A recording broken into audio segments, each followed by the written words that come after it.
We have 1 minute to 9:30. I am going to start the broadcast.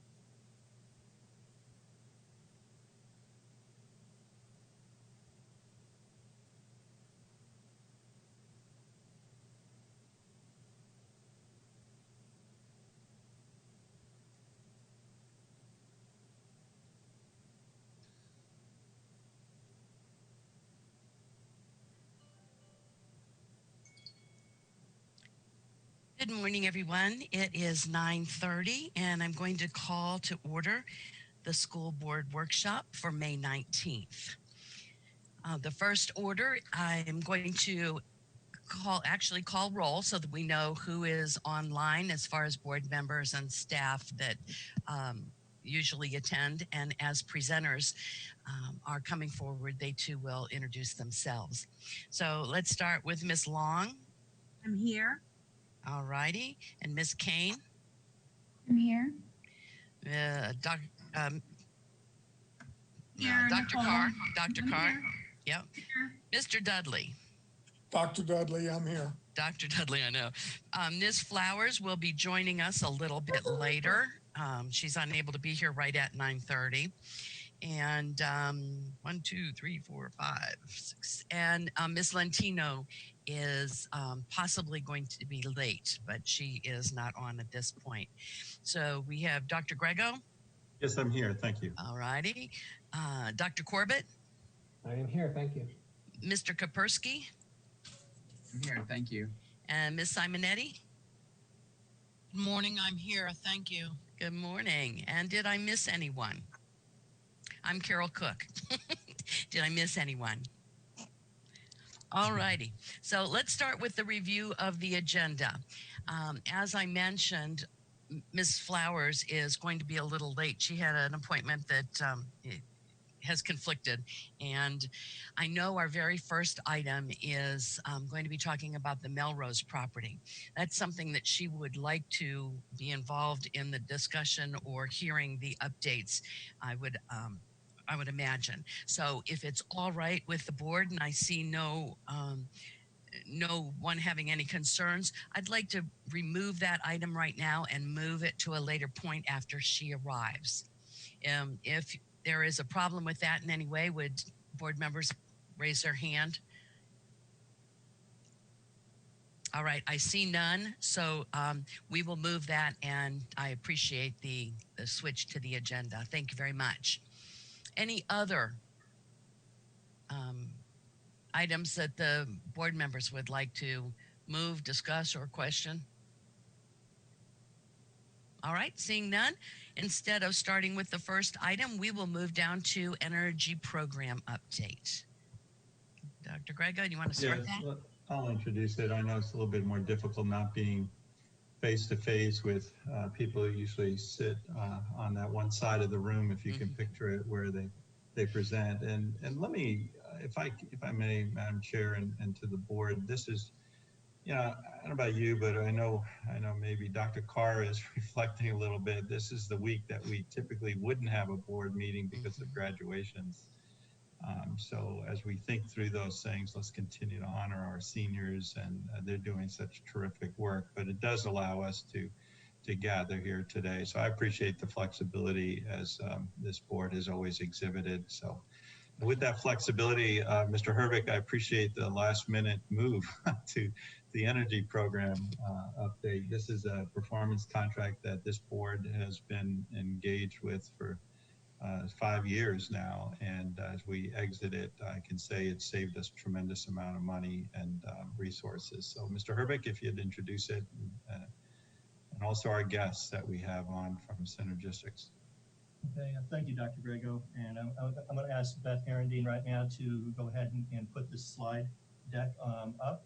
And with me today over here at Walter Pennell, we have Michael Gall, who's president of Synergistic and has been an extremely important individual in helping us achieve our goals with energy reduction. And also with me is Erica Johnson, who is our lead energy specialist in Pinellas. And if Beth, you can go to the next slide. And the next one. And for board members, what we want to do is go through a presentation today, and Michael and I will be sharing some information with you and giving you some updates on the program itself. But this first slide really talks about the accomplishments that we've made over these past 5 years. For one, if we start in the upper left-hand corner, as you know, last year we were recognized by the EPA as an Energy Star Partner of the Year. And we recently received news that we received that award for a second time. And for a large school district, that's a very high accomplishment to get that 2 years in a row. Michael will be sharing with you in a couple of minutes. The standards were increased, but we maintained our level of excellence to earn Energy Star Partner of the Year. The middle slide in the top, you see there, it's a, I don't know if we want to see a picture like that right now, but you see a hurricane with Florida, and we put that up there just to show and just be able to share with the board the important role that Synergistic played, especially during Irma and also during Dorian. But remember during Irma, during that week after the hurricane, as we went during situations or during times where we had power and then we would lose it, we had power and we would lose it, they played a role hand in hand with our maintenance staff in monitoring our equipment to make sure our equipment wasn't damaged during those times of power fluctuations, and also helped us identify those schools where we were ready to go back in and do the deep cleaning, turn the equipment back on, and so forth. So we're seeing that, and we'll get to the bottom of the slide, that they're having those same type of benefits working with us with COVID-19 right now. In the upper right-hand corner, system optimization, the energy specialists and engineers from Synergistic work very closely with our maintenance team, making sure that all of our systems are running exactly the way that they were designed. They go through and they help identify equipment that is about ready to fail, and that way we get to fix it before it fails, thereby reducing the number of times that we have schools without air conditioning. But they also make sure that the equipment put in, and sometimes there are little adjustments that need to be made over the years to make sure the equipment is running in the same way that it was designed. And that really helps us achieve ultimate efficiency. On the middle row, the left-hand picture, you see a layout of a school with different color-coded buildings on that school campus. And that is actually a school, and those color-coded buildings are actually heating and cooling zones. And so what they've been able to do is identify which parts of the building, which pieces of equipment cool. And then they work with the plant staff, making sure that staff cleans the school according to those zones. And so if you look over to, let's say, the far left of that little drawing, you'll see a building kind of in gold. What we've been able to do with our plant staff is plant staff can go in and clean that part of the building in comfort under air conditioning. When they're done, they move to the next building. Let's say it's the orange colored one. But as they leave the gold color one, they can shut down the air conditioning behind it. We found out that that has saved a tremendous amount of money over the years, and we call that zone cleaning. And I know that from time to time you do hear some issues that plant staff has to clean without air conditioning. That's simply not true. And the zone cleaning is a way for them to make sure that staff can clean in a comfortable conditions. We're going to skip the middle slide there, the middle box, and go to the right-hand side where you see the STEM department logo. And we're going to talk about that in a little bit greater detail in a slide to come. But they've been very active with our STEM department, not only at the district level with Laura Spence, but also with school STEM clubs throughout the district. And again, we'll have a slide in a couple of minutes that will show you that as well. Irrigation wells, it kind of seems strange or ironic that what we kind of think of Synergistic as an electric company, but they've also been able to get into our practice of irrigating football fields, baseball fields, and other green spaces, and have been able to identify in some cases where we would be much better off to drill our own wells and to irrigate ourselves rather than to use city or county supplied water sources for that. And again, significant savings have been achieved at some schools through that. And at Tarpon Springs High School, for example, we've saved over $60,000 just by looking at a different way to irrigate our fields.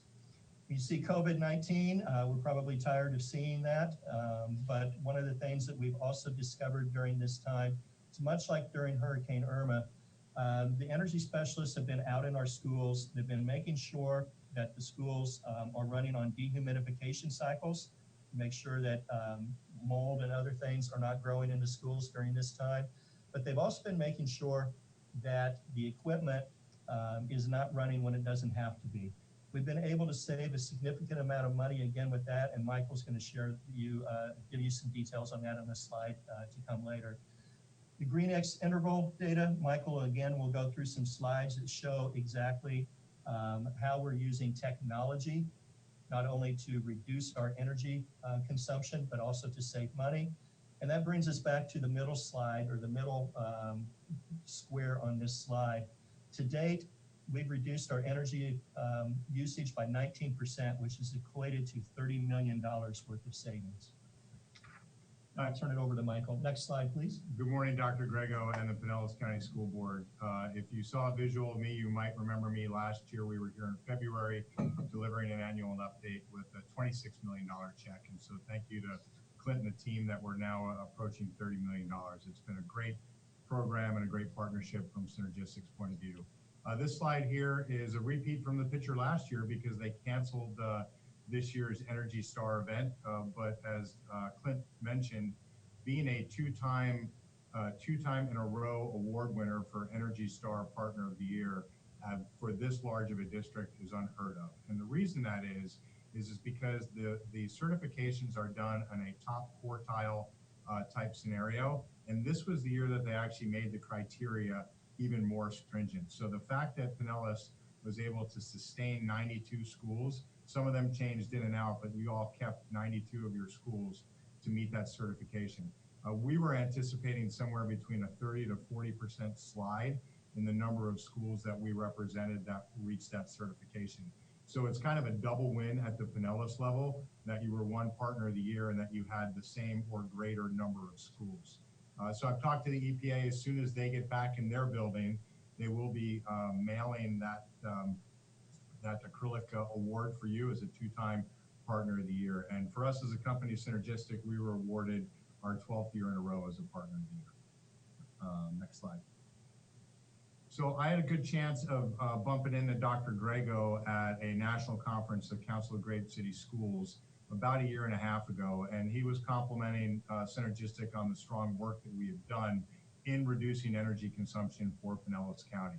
But he said to me, and as a former educator myself, he said, I would really like to see your company be slightly more invested in my core work. And of course, his core work in representation with you as a school board is ensuring the proper and appropriate education for all the students and the staff and family support here in Greater Pinellas County.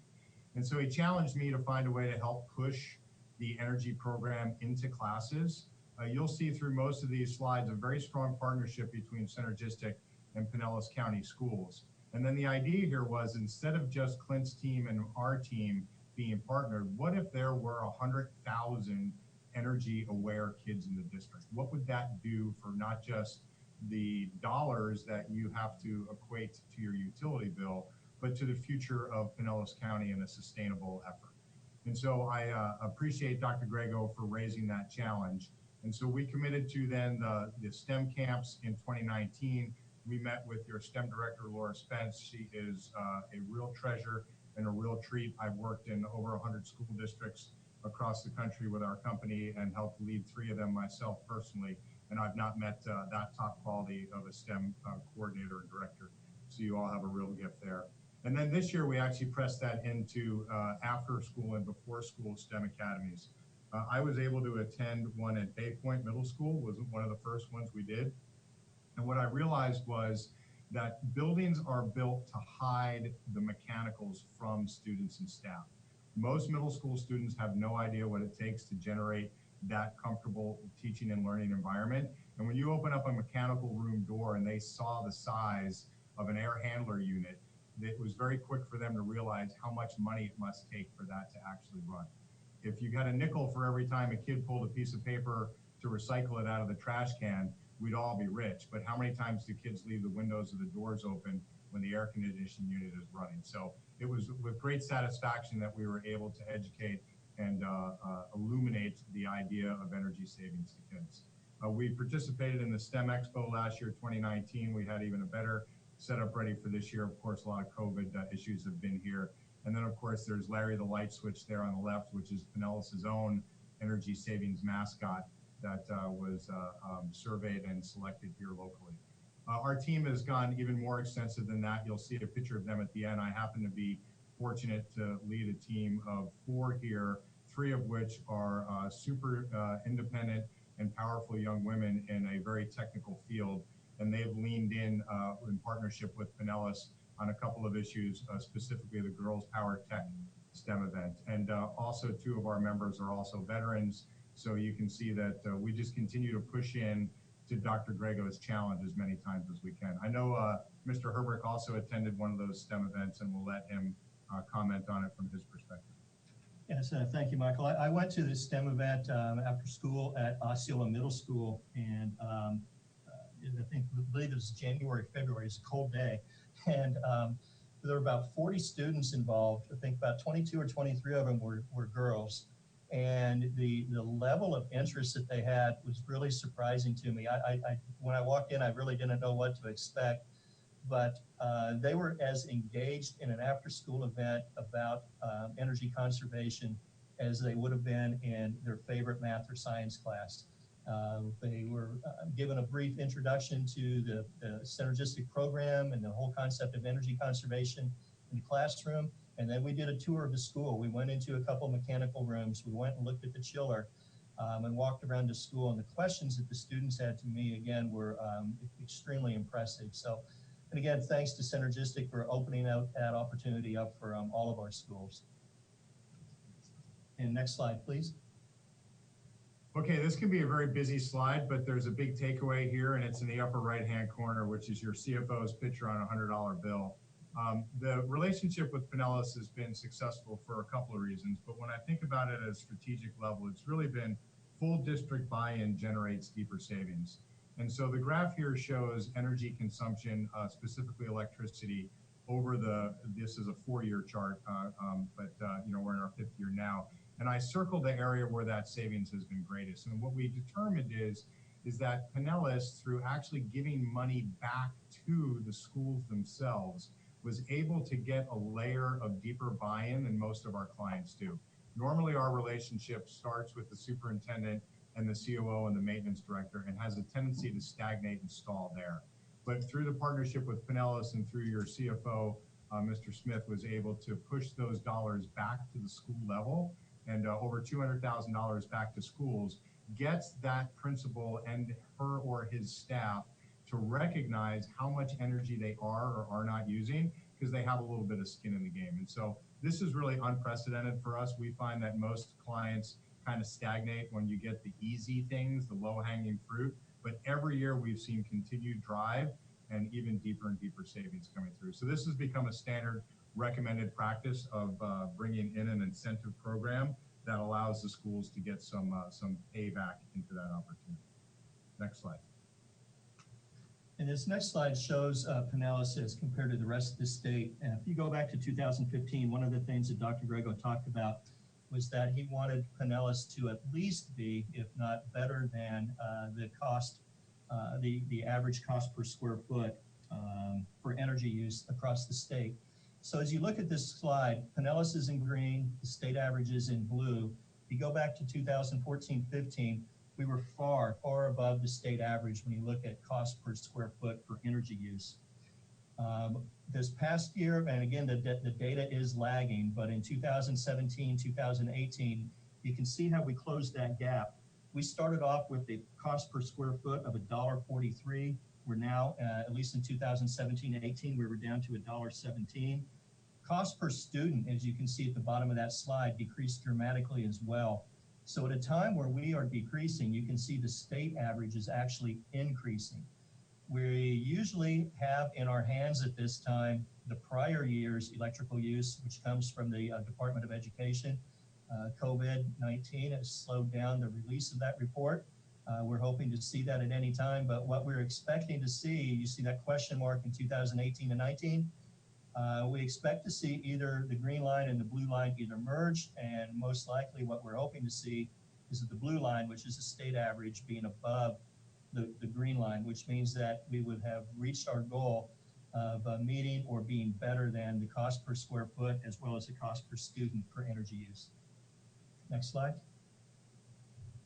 So we've talked a little bit about the success we've had over the last several years. Pinellas County is uniquely positioned for the several years yet to come. Duke Energy is in the process of converting all electric meters within the peninsula to what we call a smart meter. And a smart meter is a meter that can give you 15-minute updates on what the electrical pull of that meter was. And if I translate this to home ownership, most of us get a monthly bill and it tells us how much energy we used over the month, but it doesn't give us a day-to-day or an hour-by-hour breakdown. And so I think it's very fortunate and fortuitous for Pinellas that Duke Energy has committed to this, and they've committed to have this done by the end of 2020. Erica Johnson has been helpful in leading those conversations. We connect weekly with Duke on that rollout, and fortunate for Pinellas County Schools, the COVID has not slowed this initiative down whatsoever. And so we'll go to the next slide. I'll talk a little bit about how the software helps us. And so Synergistic developed a GreenX software, which allows us, if you focus at the bottom right, the real-time alerts. I used to have to analyze the data off a monthly bill, much like I said you all do as a homeowner. But now for those smart metered buildings, and there's currently 40 buildings out of your 150 plus buildings that run on smart meters, I know every day what happened in that building. And so if you transition your eyes to the bottom left-hand part of the screen, you'll see the average electric use of a building over a day. And if you all can zoom in on that part, I think we have that ability here. And now scroll down, there we go. You'll see little dots. And so what our software does is it sends an alert to our team, which we then share with Clint's team, that tells us what happened in that building as compared to what was supposed to happen in that building. And so you can see there are high base loads, there are started the building too early, it's ran it too late, it's too high of a base load at the end of the day.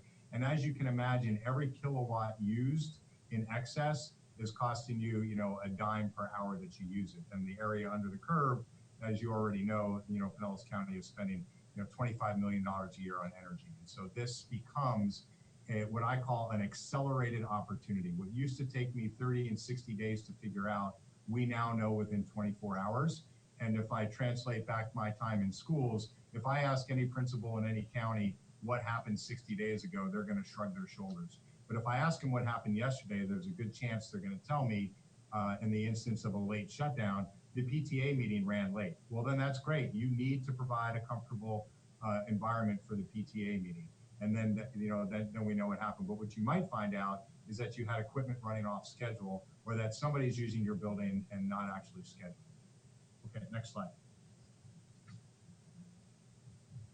So this is another example for Dunedin High School of the power of interval data. And I hate to get so technical with you all, but this is very technical stuff, and it actually relates to real dollars. And I know that the forecast for the next year and likely second year in Florida is pretty grim on your budget. So the dark line represented on the left, the dark blue line, is what the electrical use was for Dunedin High School in Thanksgiving of 2018. We push our new software, GreenX, in to use that smart meter, that interval data, then for 2019. And being able to monitor a closed building remotely by getting that information from Duke Energy allowed us to make those corrections to ensure, you can see the light blue line, there is very few electrical pulls over that same Thanksgiving week in 2019. So what does that equate to? Because it's difficult for folks to understand. Well, that was a 37% reduction in an already good program, which is $1,000. So $1,000 savings in Dunedin High School just for Thanksgiving alone.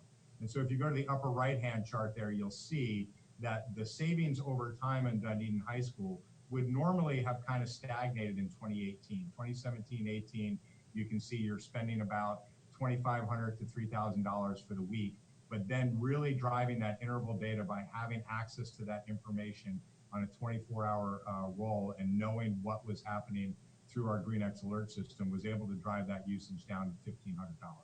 And so I don't have to do the math all for you. You know how many high schools you have, you know what the square footage is. There's great opportunity for Pinellas County to be able to break through and find even larger savings going forward. Okay, next slide. Quint, you want to talk a little bit about the COVID crisis you've all gone through here? Yes, one of the things that we've discovered, obviously, with COVID is with nobody in the building, there's an opportunity there to shut down and save both energy use and cost as well. But one of the things we also see is that there are times where we're asking people to come into buildings. We're asking the head plant operator to come in and check on equipment, to check on things, making sure that we're not having vandalism or anything else on campus. But we also know the principals are going in, and at some schools we have the cafeteria staff preparing meals.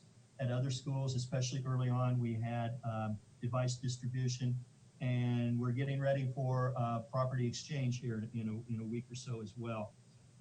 But when we take a look at that, what the energy specialists have been able to do is to be able to use that interval data again, really take a close look at how these buildings are being used and getting the maximum savings as we could out of that. When you take a look at this, I think the most telling thing on this slide is, they have continued to monitor our facilities, continuing to work with us. But most importantly, you see that over their total savings from 44% square feet, and that is those 41 schools with the interval data. During this COVID-19 shutdown, we've saved $850,000 just of those 41 schools. The overall savings for the COVID shutdown will be much greater than that when we add in the other 80 some odd schools. But that data is lagging. And again, it shows you the importance of this interval data and being able to adjust things on the fly and be able to adjust immediately. Great. Okay, next slide. I want to just add on to Clint's point there, which was when we saw COVID coming across the country, and we have clients from the West to the East Coast, and certainly the West Coast was shutting down faster due to the concentration of cases there first. We met as a team and we said, what is our objective during the COVID crisis? And we know that these are unprecedented times for schools. You've gone from a 180-day school year down to it looks like about 120 or 130 days. And I said, what we can promise every one of our clients is the lowest utility bill they've ever seen for their square footage. And that has been our goal here. And I know that as you face those budget challenges, being able to spend less when you're not teaching gives you an opportunity to spend more when you have to teach again. I want to give a couple slides here to thanks. This is our team here. These are our energy specialists. They're all local. They're all graduates of Pinellas County Schools. And I could not be prouder of the four of them, and they are from left to right. Cindy Bennett, Pinellas Park High School class of 2003. Eric Renshaw, he's Army retired helicopter mechanic, Dixie Hollins High School class of 91. Jennifer Cumberbatch, Dixie Hollins High School class of 93, also an Army veteran. And my lead energy specialist and close personal colleague, Erica Johnson from Largo High School class of 2002. I think it's also worth noting that the level of expertise that we bring to the game here, there are 3 master's degrees out of the 4 folks there, and Eric's 20 plus years in the Army, I think ought to get him an automatic master's degree in life. Next slide. And I also want to pass on some thanks to the team here in Pinellas. First to the school board. It's hard to get your arms around understanding that if you operate what you have more effectively through conservation, that you can redirect dollars back to more important things. And $30 million later, I think you all see that. Dr. Grego is without a doubt one of the strongest educators in America, and certainly the strongest educator that I know in the state of Florida. I've enjoyed my relationship with him and getting to know him, and I really appreciate him pressing my representation as the company to ensure that we were more connected to his core objectives.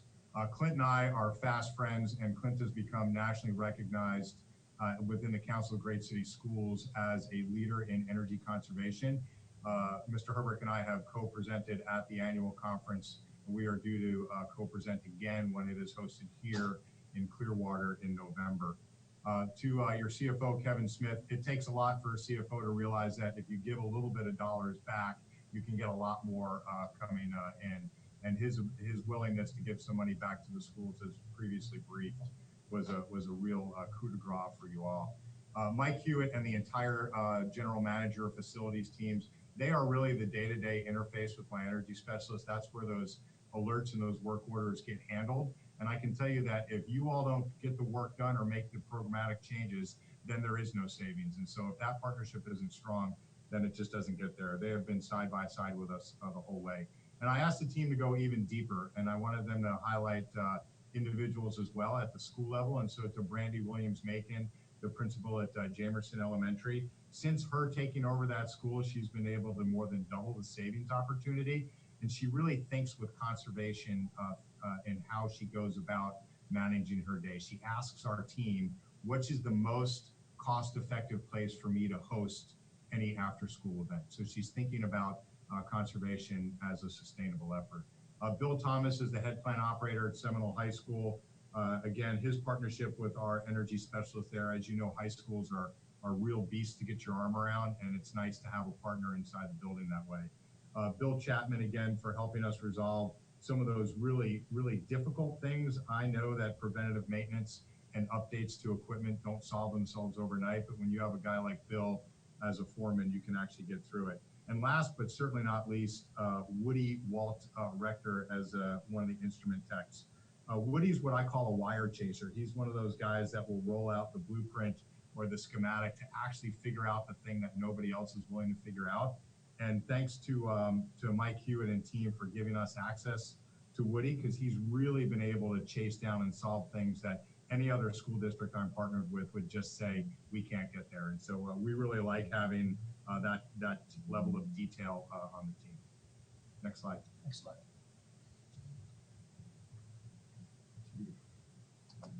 So for the board members, as we wrap up here, I know that we began conversations around the program. And again, with COVID-19, things have changed a little bit throughout the last couple of months. But one of the things that we're looking at is really trying to take advantage of these savings going forward. And as you know, we had a 5-year contract with Synergistic that expires in October.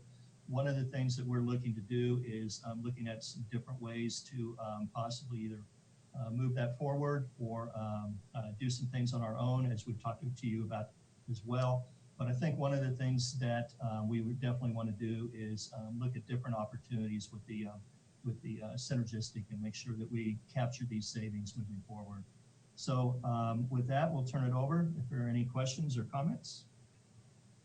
Thank you, Clint. Thank you, Michael, for your thorough slide presentation, thorough analysis of our district. It's been a great 5-year partnership with you. So let me, Mrs. Cook, if there's any, I have a couple of comments, but I'd like to hear, obviously from the board first. Right. Are there any comments? Dr. Carr? Morning. Thank you. I want to say thank you to Mr. Herbeck too, specifically for that explanation about the zones and continued work to help educate others on how that works when there is some confusion.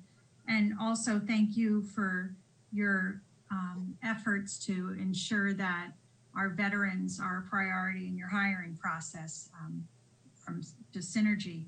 And to Laura, we know what a gem she is. We are still teaching, even though we're not teaching in our building. So that's really great to see that expanded. I had one question about a little bit about recycling, and maybe that can be something for another time just to think about. But I know our Students' Rights and Responsibilities team, and then after that, we've received several contacts from other STEM groups or enrichment groups about recycling. So I just wanted to put that out there as maybe, I know Mr. Herbeck, you and I have had some conversations about it individually and just sort of where that might be going. And then also looking ahead to the future in the area of conservation and energy in regards to buildings which now incorporate and include more solar. So thank you for the tremendous work being done. Really appreciate you, and just want to put those two things out there looking forward regarding recycling and solar. So thanks. Thank you. Anyone else? Yes, I'd like, this is Mr. Bill Dudley. My question is, you mentioned that about the zone cleaning, is that in control of each individual school, or is that done from central, from Walter Pennell? It's done at each school, but the head plant operator works pretty closely with their general manager and with their energy specialist to achieve that.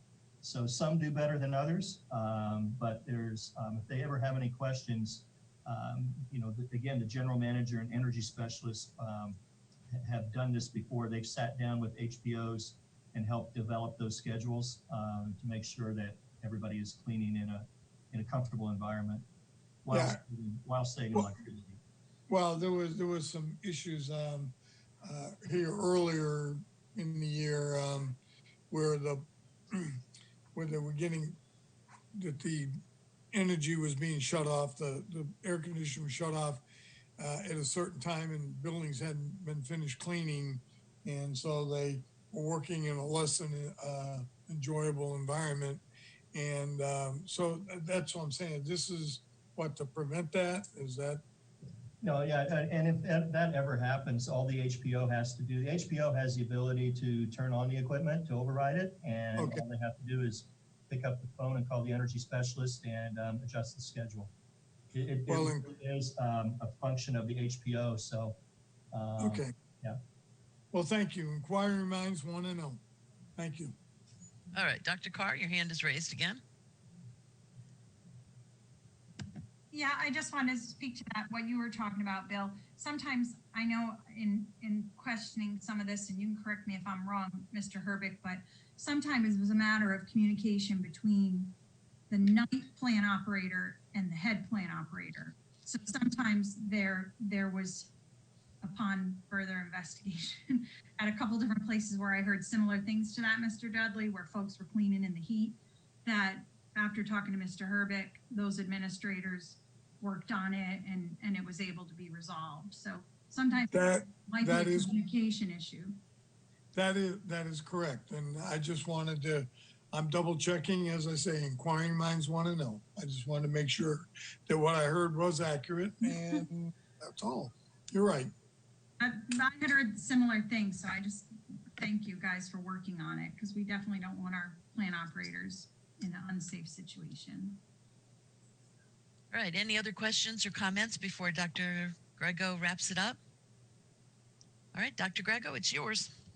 Thank you, Mrs. Cook. To the board, we've come a long way in the last 5 or 6 years. Energy costs are second only to that of salaries and benefits in our district. And so from a financial point of view, and also energy, a carbon footprint into our community and conservation, this is really important and demonstrates the right things to our students.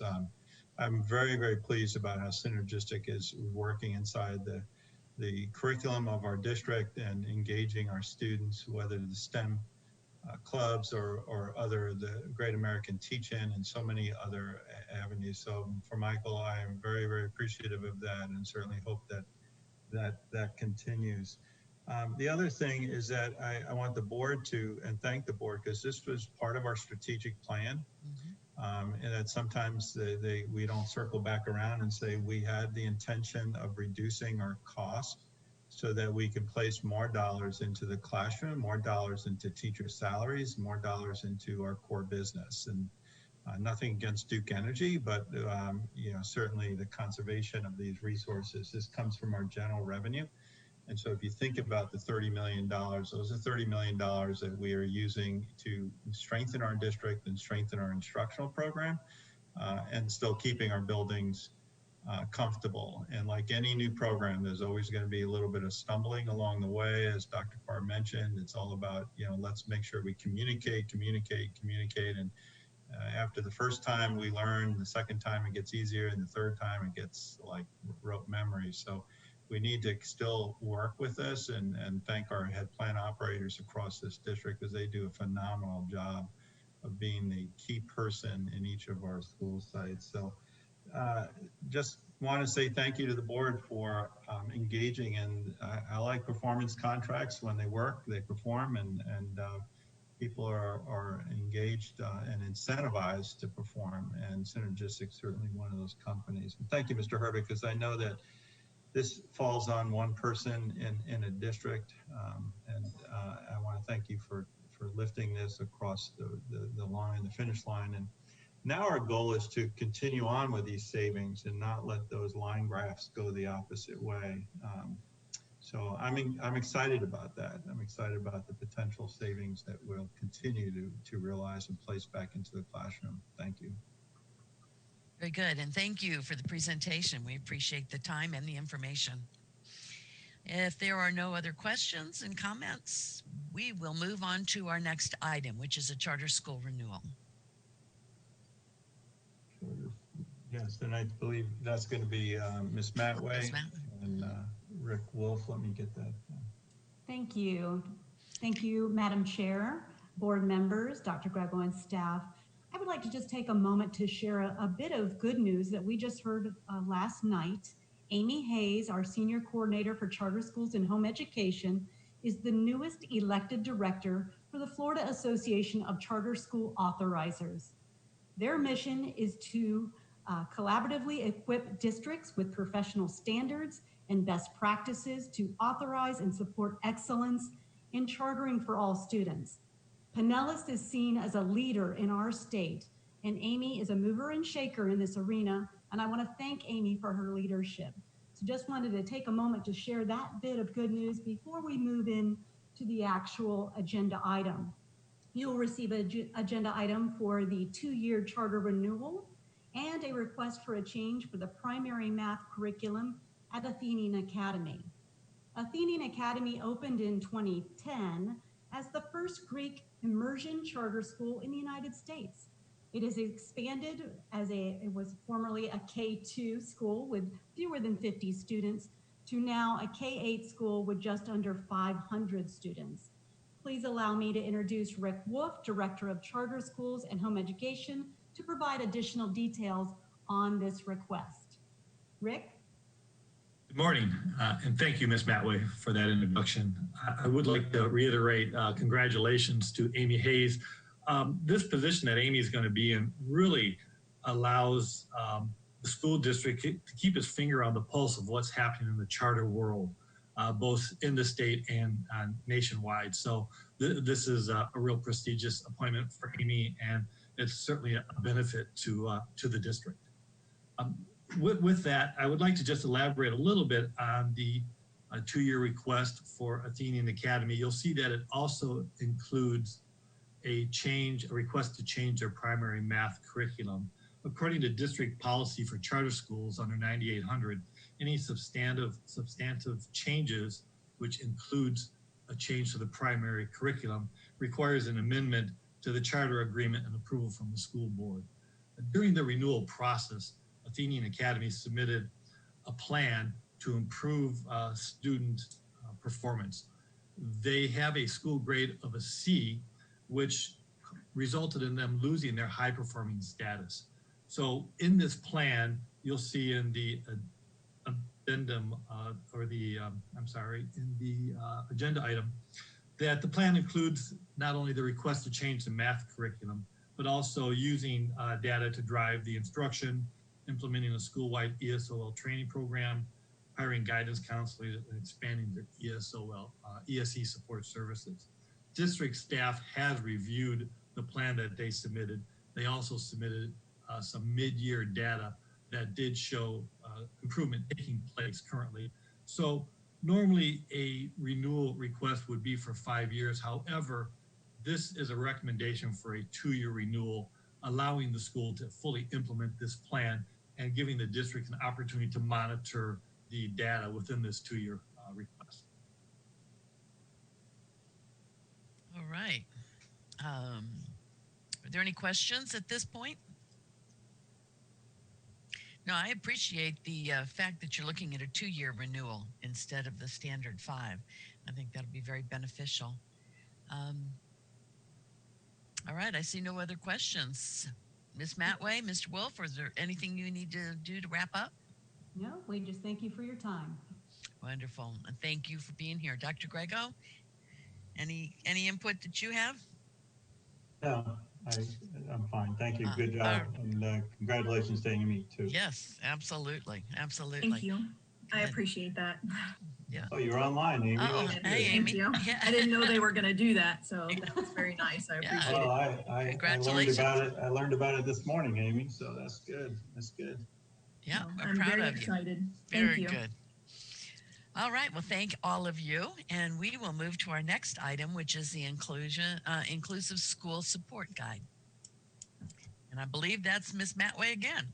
Yeah, we couple these two, and I want to start out by saying thank you to Ms. Matway and to her entire division for working on what I consider a very important document as a starting point for our work in Pinellas County. And we talk about equity for all.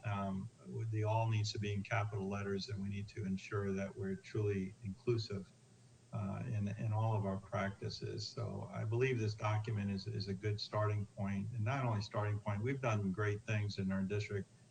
I always say that I watched this district from afar for many, many years, and in the organizations of clubs and recognition of the Gay Straight Alliance clubs in all of our high schools, the first district in the state of Florida to accomplish that. And we've continued that work. So without further ado, let me turn this over to a group of really hardworking people that have put some effort into this. So Ms. Matway. Thank you. Thank you, Dr. Grego.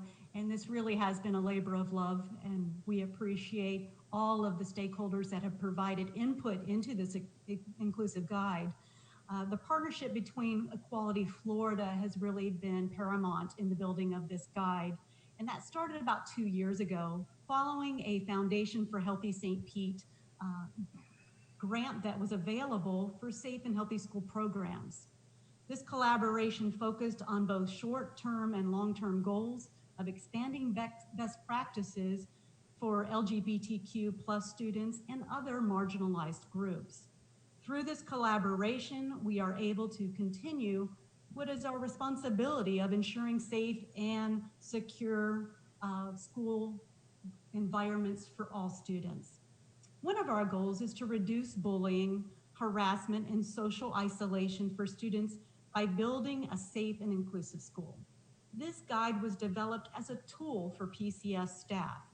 It is not intended to be read cover to cover, but rather as a one-stop shop for quick access to questions that staff may have in the areas of law and policies, definitions, correct terminology, and how to create a safe environment in their classrooms for possible marginalized students.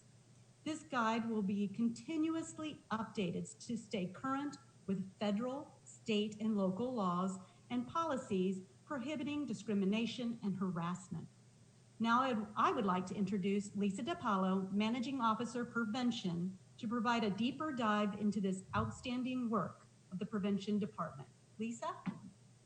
Good morning, board members, Dr. Grego, and leadership. I hope everyone's doing well this morning. Today I'm going to talk to you about some of the efforts being done in the Prevention Office surrounding inclusive work. Pinellas County Schools has long been a leader in supporting marginalized students, including those in the LGBTQ community. Pinellas was one of the first districts in Florida to protect LGBTQ students in its bullying and harassment policies. And as Dr. Grego said, more than a decade ago, became the first district in Florida to ensure that there was a Gay Straight Alliance in every high school. I'm pleased to say we continue to have a student-led GSA at every high school and have expanded these student-led clubs to some of our middle schools. For years, the Prevention Office has worked to ensure all students and families feel safe and included. Through this partnership with Equality Florida, we have been able to elevate some of these existing practices, which include expanding professional development opportunities to staff. In the 2 years we've worked together, we've held over 25 trainings and have an additional 8 trainings scheduled this summer. We have facilitated 2 GSA advisor summits where advisors come together to collaborate and to share the great work that their students are doing.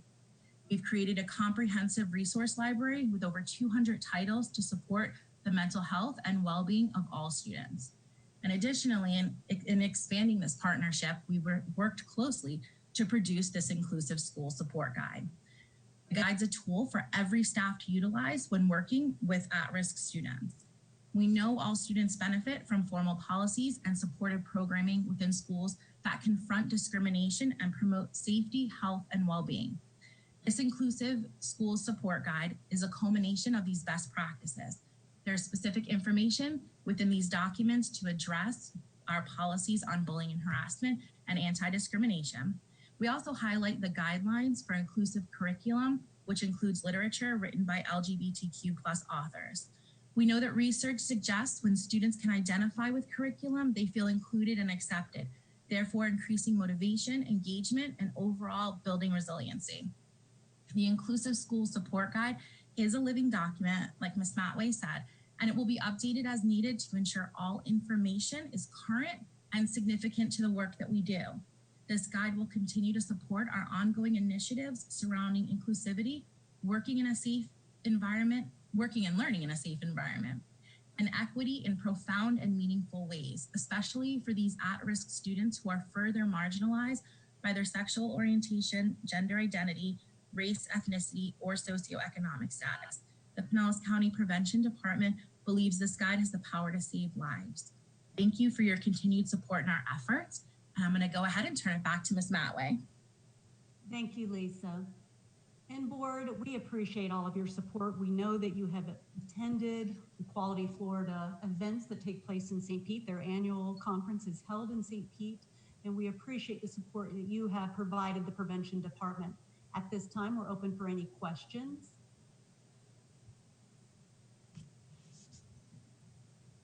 Ms. Long, I see that your hand is raised.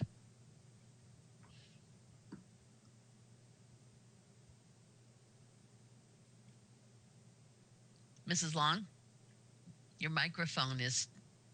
Now can you hear? There you go. Yes, now you're good. Sorry about that. I don't have a question. I just want to say thank you. My last few years of teaching, I think children are struggling more with their identities. They're not sure where they're going and what's as their bodies are changing. This is a wonderful piece, a guide that can help teachers, because a lot of times I was not sure how to deal with the situation. And if I had to stop and get some help from somewhere, that time was really valuable. So I'm very impressed, and I can't thank you enough for this. I think that most teachers will be grateful for this. Thank you, Mrs. Long. Coming from you means a lot as a former teacher, so we truly appreciate your input. Good, thank you. Dr. Carr? I also want to say thank you. I don't have any questions for the group and the prevention office, but I also want to extend thanks to Esme Rodriguez, who I know has represented Equity Florida and been very helpful in my edification of the need for moving this guide forward. And I'm grateful to that partnership and the professional development being provided through that partnership. I, like Ms. Long, really appreciate having the guidance as our world is changing so that we can meet the needs of all of our students. So thank you very much. Really appreciate it. And I think it's long overdue, and I'm very excited to see it moving forward. And thank you, Dr. Carr, for mentioning Esme Rodriguez. Esme's been a wonderful partner and a thought partner in the building of this guide. All right, any other comments or questions? All right, I see none. So thank you very much for the presentation, as well as the materials that you're going to be putting in the hands of people in our schools. We really do appreciate it. Thank you, Mrs. Cook. Mm-hmm. Our next item is the mental health update. We'll roll right into that. Yes, thank you. Go ahead, Lori. I know Okay. you have guests there too, so you may want to introduce them. And, board members, as we mentioned to you when we went into our contracts, this is specifically, I believe, on tier 3 in students, some of our most needy students in terms of mental health. So I'll let Lori introduce the guests that we have and just her department too, Donna Sicilian and others. So Lori? Thank you. Thank you, Dr. Grego. And yes, today joining us is April Lott. She's the Executive Director for Directions for Living. And as Dr. Grego mentioned, this is strictly about our mental health plan and dealing with Tier 3. As you know, we contract with many other agencies, which is part of our mental health plan, which is also a requirement of the plan. Also joining me today is the Executive Director for Student Services, Donna Sicilian, and again, Lisa DiPaolo, the Managing Officer for Prevention. I will start us out, and hopefully you can see my screen, with the Mental Health Allocation Plan Tier 3 supports. Because of the additional funding from the state, we have increased access for all students to evidence-based interventions. We're facilitating in the development of more in-depth individual behavior and social emotional support plans that includes stakeholders such as the student, the teacher, the families, and other providers. We're increasing provision for direct support and also increasing counseling to more students in need. We have placed a social worker in every high school 5 days per week, allowing increased access for students, and specifically students with really intense needs. Increasing referrals to community supports for students who are in that very top, and you're going to see the pyramid in just a second, needing the most intensive mental and health needs in our community. I'm going to talk a little bit about the community agencies that we have partnered with. One, Suncoast Centers for Community Health, we've been partnered with for many, many years. And PIMS, Personal Enrichment Through Mental Health Services. As you know, we partnered with them in our TZ schools to provide additional supports and mental health supports, as well as family navigators. Directions for Living for Treatment Works was a partnership that just started this year. And the purpose for coming forward today is the agreement with Directions for Living will expire at the end of this month, and we will be bringing this to you in an agenda item on June 9th. Now I'd like to turn this to Donna Sicilian to talk about our Florida Systems for Support in the tiered approach. Donna? Thank you, Lori. Good morning, everyone. I trust everyone is doing well. And just remind you, I am here if at any moment you are not doing well. That is our job. And that's really what we're here to talk about this morning, is how we support our students during times of difficulty. And what you see before you should look a bit familiar because we've shown you this very well done pyramid of supports before. And it's just kind of to give context to what we're discussing here with you today. As you know, we provide universal supports and prevention for all students. As Mrs. DiPaolo was just speaking about with regard to the inclusion guide, we make every effort to ensure that universally across Tier 1, all of the students in our district are receiving social emotional supports, that they are healthy, that they recognize mental health wellness. We train our faculty. We have Tier 2, where we provide supplemental services and supplemental training. And then we have Tier 3, as Ms. Matway was just explaining, our own student services staff do an excellent job and do provide Tier 3 services for individual students that need more intensive need. But what we're about to talk about now is that very, very tip of the pyramid that you'll see there. That percentage, that smaller percentage of students that really need some additional intensive communities that are best provided in the community and in the student's home. Just to remember, we are an education agency, not a community mental health provider. So as much as we all recognize and work very hard to ensure the mental health and wellness of our students, families, and staff, we do recognize that when the needs become primarily mental health, we need to have a way and a system and a process to hand those students over to the very providers in our community that specialize in this work. And we have done that.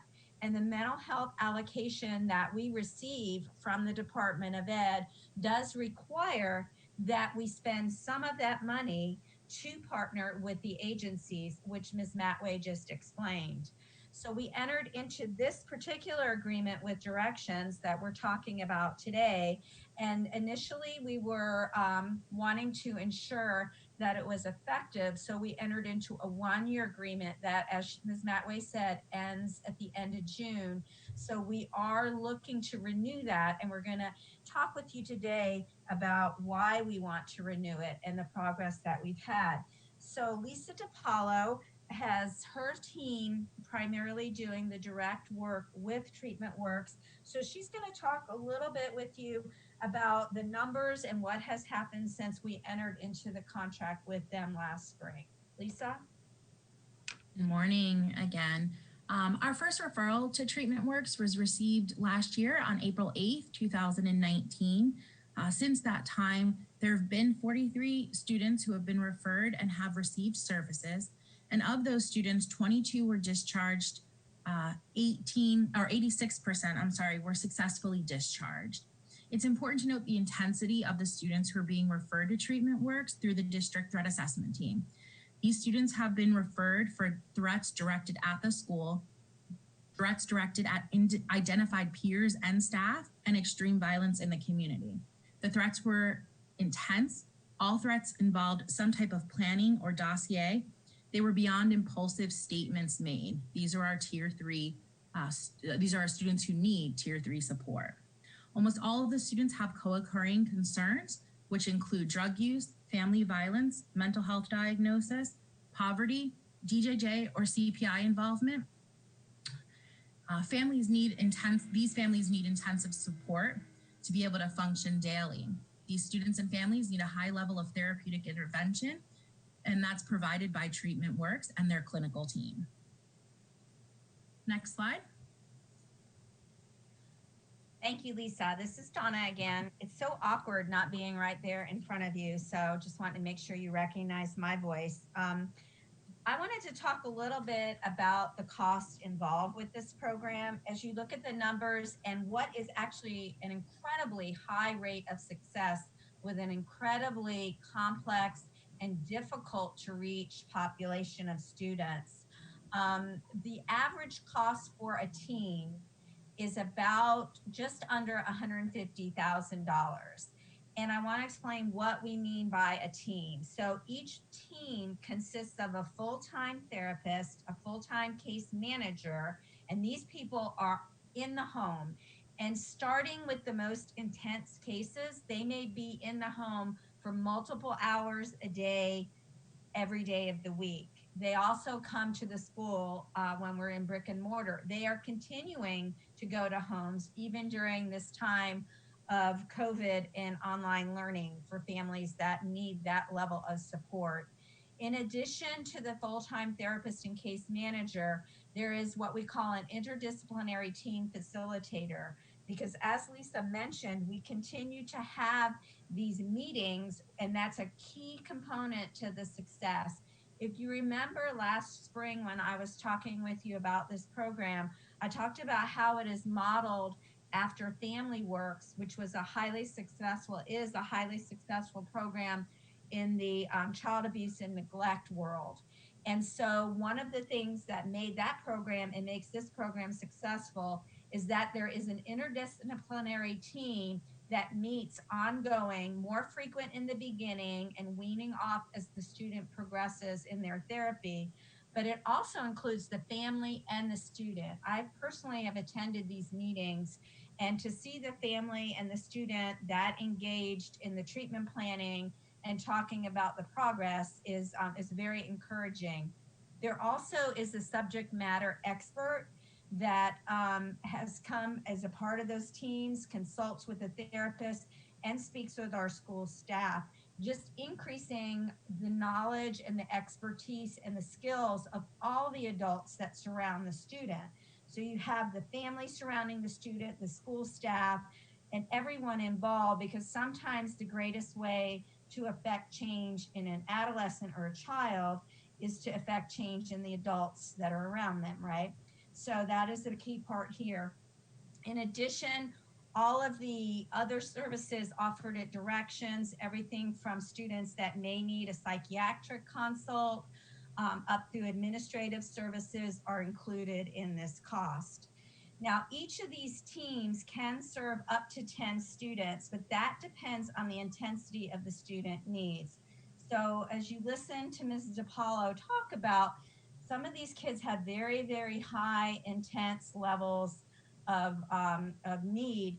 We don't want to overload the team with too many of those students, because then the work does not get done. But one of the things that happens at these IDT meetings is there's a constant reevaluation of the progress of the student. And ideally what happens is the level of need, the level of intensity decreases over time, and that team can take on additional cases, eventually resulting in those students being successful and terminating out of the program successfully. So one of the other things I just want to mention before I hand it back over to Lisa to talk about the numbers is that one of the interesting things that you'll see is that we have wanted to pilot maybe a little bit earlier at an elementary school or two and see, could we support kids with this kind of level of intervention prior to some of the behaviors and threats that Ms. DiPaolo mentioned. And so what we are doing is the contract will have the cost for the 4 teams, but we would like, as finances allow and as needs arise, to continue to expand as needed. So Lisa, do you want to talk a little bit more about those numbers? Absolutely, thank you. So as you can see, Treatment Works staff engaged in over 1,500 face-to-face visits with students. These visits took place in the day, in the evening, oftentimes on weekends. Students were seen in school or at home. And just reiterating what Donna said, multiple times a week, in some cases, multiple times a day. Sometimes staff would be in the home in the morning, in the afternoon, and back again in the evening to ensure the student's success. Treatment Works also partook in over 1,000 additional family contacts. Again, many of these contacts were made in the evening, weekends, based on the schedules and the specific needs of each family, including the intensity of the students. There were over 175 interdisciplinary staffings. And these were what Donna was talking about, the IDT meetings. These meetings are held every 15 days. And like Donna said, they include all stakeholders. So not only the student, but we do like to have school personnel there as well. Just anyone that can wrap their arms around these students and really support them.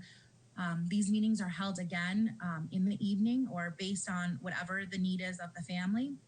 They're intense, but they're an effective way to get all individuals on the same page to ensure accountability for both family and student, and again, to ensure the student's success. It's really important to note that since we've moved to virtual learning, the staff at Treatment Works did not hesitate or pause. They have adapted their way of work with our district threat assessment team to continue to meet the needs of each student and their families. And finally, it's important to note that since we've begun this partnership, there have only been 2 additional threats made by 2 of the students involved in the Treatment Works program. So really, we are successfully supporting these intense students. And I'll go ahead and turn that back over, I think, to Donna.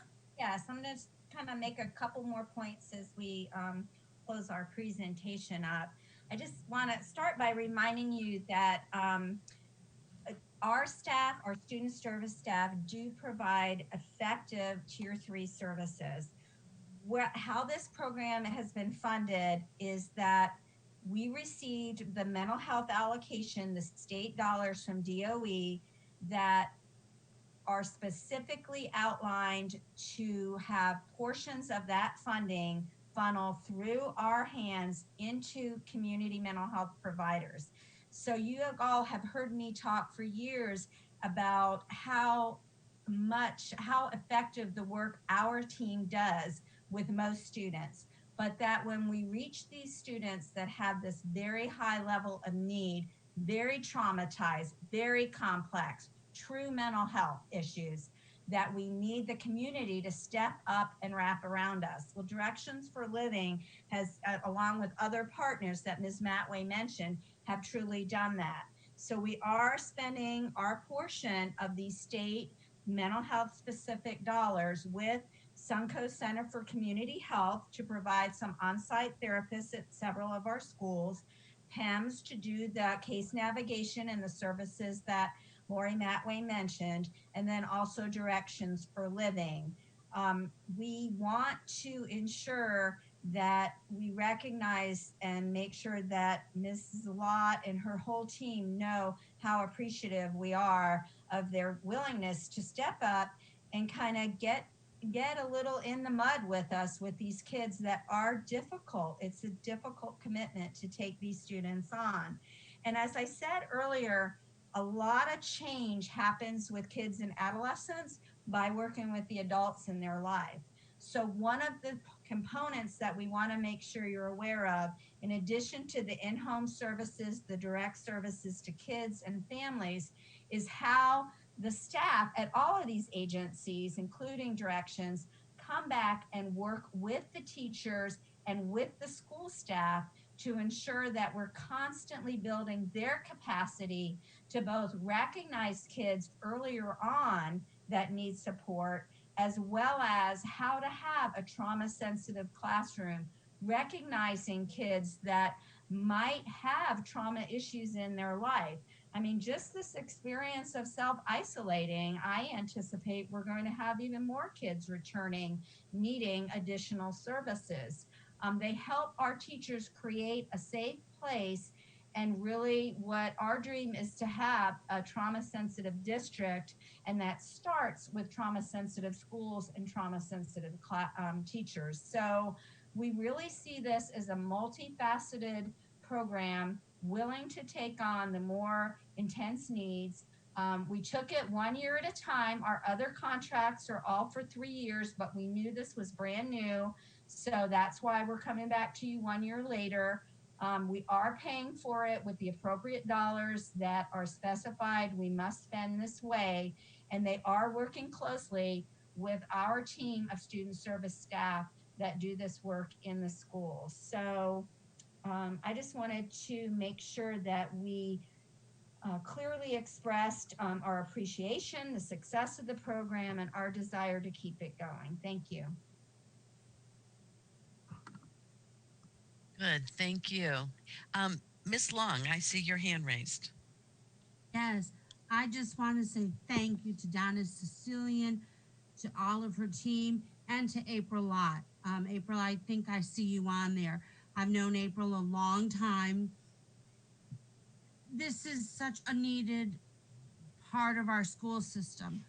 You're right, Donna, we are here to educate, but unfortunately, children come to school with all kinds of problems. And in some schools, you know, when I did this, there was a year where I had 4 students that took up every single minute of my day. And until we got them the help, there was no calmness in the school. And as much as, you know, I believe in teachers, you know that, everybody knows that. Teachers can sometimes not really knowing, but just through how they handle things can escalate a student's behavior. So this complete program that totally wraps around the child is absolutely necessary in order for the child to see success. And in the long run, we're putting a lot of money into this, but if we can save one child, just think of how much our society will benefit from this. So I'm extremely pleased to see this. I know April does a phenomenal job. She's a very caring. She throws her whole soul into this. And I just want to say thank you. Thank you, Mrs. Long. Thank you. And April, is there anything that you would like to share with us? And we'll be happy to give you an opportunity to speak if you'd like. Sure. Can you hear me? Absolutely. Good. Thank you for those kind words. We have enjoyed this partnership. We've been, I would say we've been partners with the Pinellas County school system and specifically the Student Services Department for many years. And, you know, with this opportunity, we've gotten to know the needs of some of the most intense students. And as Donna and many have said before me, it is really working with all of their support and caregivers, their parents, their siblings, all the people who are meaningful to them and being in their homes has been an amazing experience. I think that the majority of our staff who are committed to the healing and the treatment of our children and their families are, you know, kind of in their spirits, almost teachers and therapists all at the same time. And it really has just been an amazing evolution from when we first started. I think that many of the principals, many of the schools were reluctant to refer the students that needed us the most. And then once one did and we started to see success, the rest followed. And now I think that we have the full support of all of the schools that we are working with. I too have attended some of the IDTs and some of the staffings, and they are truly amazing to watch. And I would encourage any of you that are interested in attending an IDT to do so. They are really quite phenomenal as all of the professionals and the student and the parents come together to solve the problems at hand. Very good. And we really appreciate the work that you're doing. And I know our students are going to benefit greatly from the opportunity to avail themselves of the services that are being provided. So thank you very much. Are there any other comments or questions? Seeing none. Dr. Grego, do you have any comments? I just want to thank April and Donna and the whole team there, and that the word team has been used several times because this is really difficult work. And if you don't address it and attack it as a team, we're not going to accomplish the success we have. But I want to also point out that sometimes gets looked over is that the Directions for Living and our approach as a district has been not only the student or the child, but also the family. Mm-hmm. And that in every time and every slide and every comment, I think it's worth to mention that we're not going to, this isn't sometimes you just go in for a few hours and you fix something. This is really dealing with people and dealing with family circumstances and dealing with other services that are needed to be brought in. That it's not just a matter of hours until something is right. So I just want to thank Donna, the entire team, April, for really continuing to address the needs of families and where a student is one member of that family. Thank you. Absolutely. And Dr. Carr, you have raised your hand. Sorry, I meant to raise it. That's okay. Raised, and, you know, the complex system. I appreciate what you about, you know, not being face to face. I too want to express thank you to Ms. Lott. I've had the opportunity to also see her passion on the Homeless Leadership Board and appreciate her organization stepping up amidst the COVID and the county's response, helping the community. Because in fact, we are not, you're right, Donna Cecilian, about us not being a community health provider, but we do have to select the appropriate group to funnel those state dollars through us to them. And I am grateful for the district staff's partnership to help this program evolve. So many times our district has been, the individuals of our district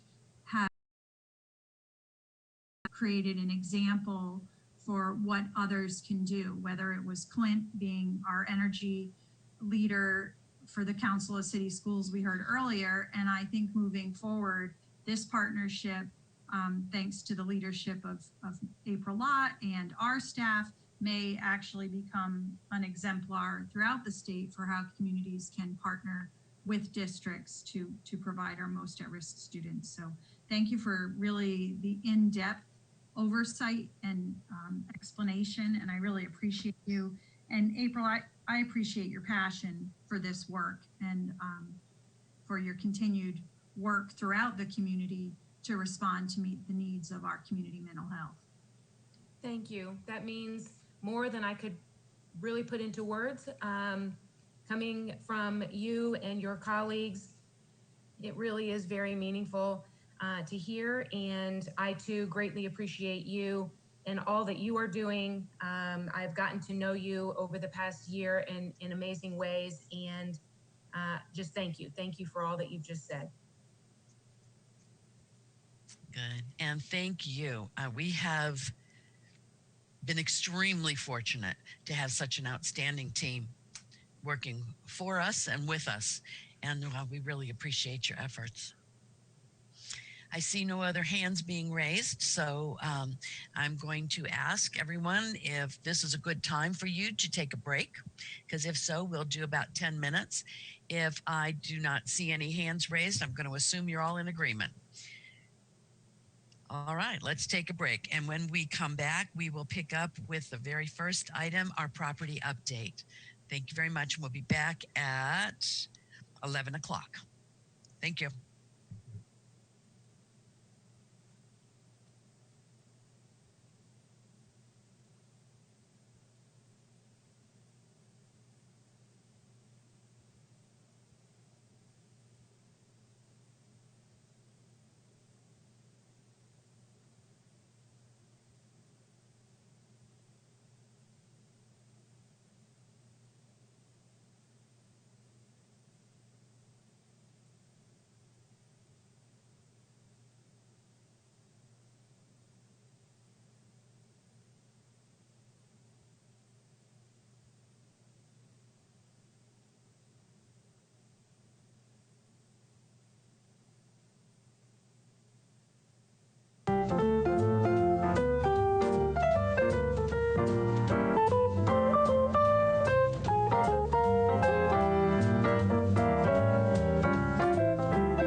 right, it is 11 o'clock, and thank you all for coming back so promptly.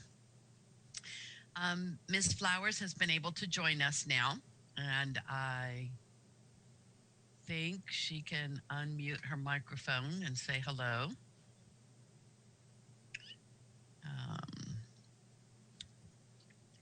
Maybe not. Yes. And good morning. How are you? There you go. We're good. Thank you. I'm glad you could join us.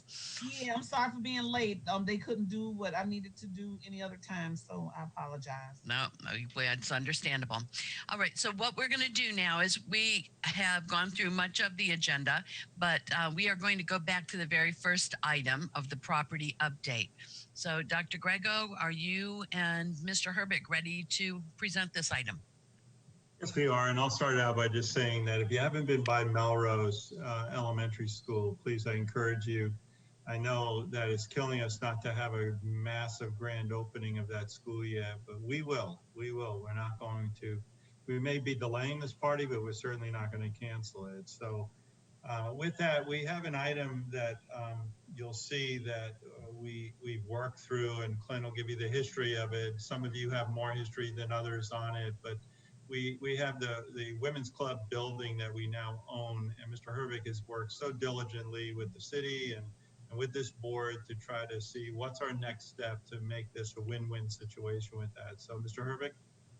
Yes, thank you, Dr. Grego, and board members. There is just the one property update today, and as Dr. Grego hinted at, it is about the Melrose Women's Club building. So I wanted to inform you today that we will be making an application with the city of St. Petersburg to address the different options that we have in front of us with the Melrose Clubhouse building. And today I wanted to share some background information and our thoughts with you before we make that application. The application itself is called a Certificate of Appropriateness, and the clubhouse itself was a privately owned structure that was designated as a local historical site by the city of St. Petersburg. The structure sits right in the middle of the campus, and that has provided some unique challenges over the years. Before we started the project at Melrose, there was a church that was occasionally using the clubhouse for its services on the weekend. And even during the school day, the church from time to time had a need to go in and prepare the building for services, which meant that even at that time, back in 2015-16, well before Stoneman Douglas, they had to get in beyond the security gates that we had established. They had to impose upon the head plant operator to go open up the facility. Somebody had to be there with the person because they were on a school campus. And then we had to close out afterwards. So its location and even that rare use of that building in that location prompted or caused some issues with the efficient running of a school at that time. So prior to the start of the Melrose project, of the rebuild itself, district staff held 3 forums with the community and with the Melrose staff to gather input on the future design of the school. Those forums were held in February of 2016, one of which was held at Gibbs High School. One of them was held at Melrose Elementary School, both in the evening. And then there was a separate forum just with Melrose staff. The participants overwhelmingly supported building a new school on the existing site.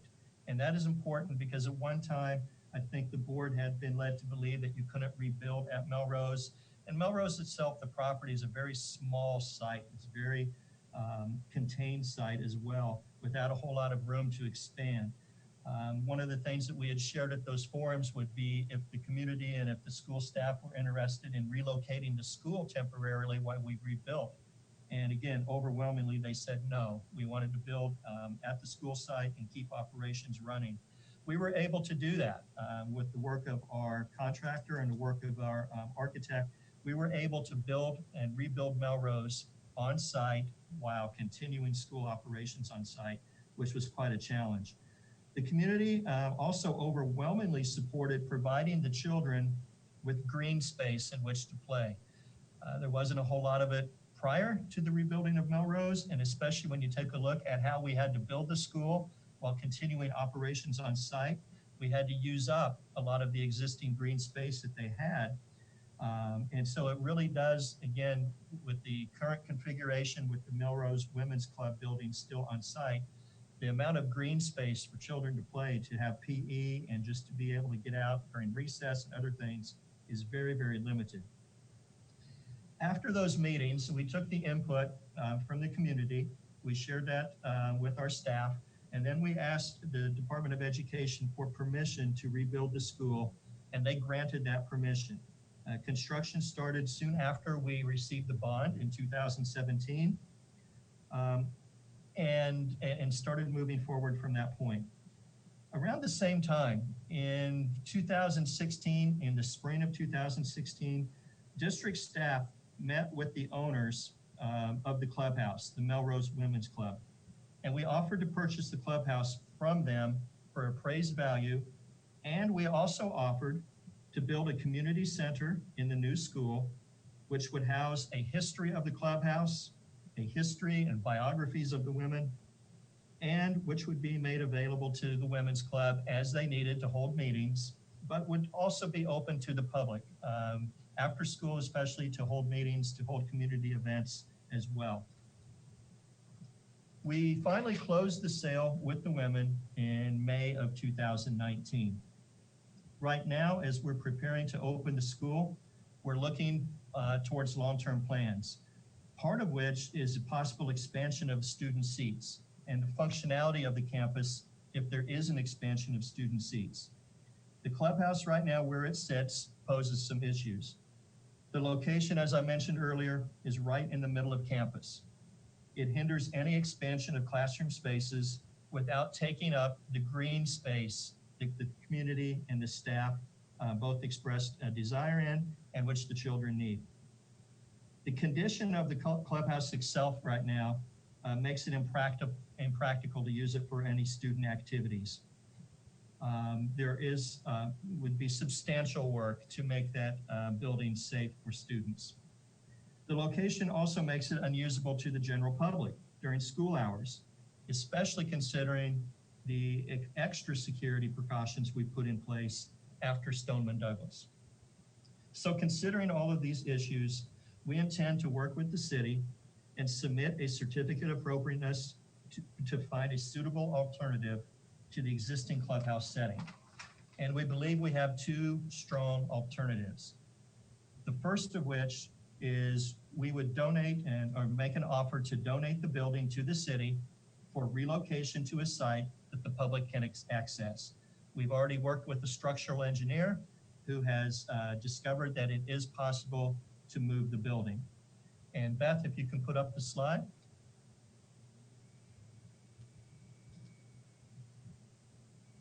And I think Beth has an architect's rendering of a second option that we have. The second option is to alter the current building and convert it into a type of a bandstand, which preserves the historical features of the building, preserves the historical uses of the building, and provides green space for the students. And as you look at that rendering right there, some kind of features jump out at you. First of all, in front of the building, you see the green space, which can be used as a playground, PE field. It can also be used as a place for the community to gather for after school, evening, and weekend events. When you look at the building itself, right in the middle, you see a square. And the square kind of is centered, I should say, right in the middle. There's kind of a boulder, kind of a gray line that runs horizontal. But that square actually is the current stage. This is the north part of the building that you're looking at. And what you're seeing is a rendering. If we would keep the north wall of the building as is, we would keep the stage in place. We would keep part of the roof. You can see the structures, the beams, and we would cover those with probably a metal roof. And what you would have there is kind of like a modern kind of play on a bandstand. So you could have a situation where students could participate, they could hold a concert, even outside groups at night and again on the weekend could hold a concert on the stage with this green space out front for people to gather with their lawn chairs or blankets and enjoy the space, and with a little bit of a covering to make sure that the participants up on the stage have shade and also are dry if it's sprinkling or something like that. But again, this option preserves both the historical features, the historical use of the building, while providing green space for the students to recreate on. To the left of this, there would be plenty, to the left of the building rendering that you see, there would be plenty of room to put in a 4 or even 6 room wing if the need comes someday that we need to expand the school. And I know Miss Nikita Reed and has said before that even going back to the time that she was there, that we were starting to see at that time, and we still continue to see, an increasing number of families requiring about seats at Melrose, possibly coming from other schools or coming back to Melrose, families who may have left for other schools in the past. So with the success of the school and a new building in place, we anticipate the number of people wanting to come to school at Melrose is going to do nothing but increase. So with those two options, to donate it to the building to the city for relocation, to convert it to some sort of a bandstand type of structure that you see the rendering of here now, would be two things that we would work with the city on to see what they think of those two ideas. With that said, even with those two ideas, we know that there are going to be people who want the building preserved as is. We also know, and it even came out during our community forums back in 2016, that there are people who would be in favor of tearing down the building. And one important thing to notice, or to note, I should say, is that when we first met with the ladies who own that building and we offered to purchase the building, one of their comments was, what will happen to it? And at that time we said, well, we're not sure, but there is a possibility that we may take down the building. I think we found some better options than that right now, but I thought it was important to know that the ladies even knew at that time that this was a possibility to alter or even take down the building. So with your blessing today, and obviously we'll take questions and comments, but with your blessing, we will start working on the certificate of appropriateness with the city and submit that to the city when the time is appropriate. Okay, thank you. Dr. Grego. Yeah, Clint, thank you very much for the history of that. I think it's really, really important that we go back and to see how systematically and how methodically we went through and went out to the community repeatedly over the last several years, dating back to 2016. And I remember being in the auditorium of Gibbs where the community was very supportive of not moving the school because it is easier to build on an empty lot someplace. And we looked tirelessly to find a location to build on, but the community wanted us to stay there, and we did. And so this board was able to secure the funds and support that. And secondly, we have followed every kind of desire as we bounce off the community. And I just am thrilled, as you will see this new school, that the impact it's going to make.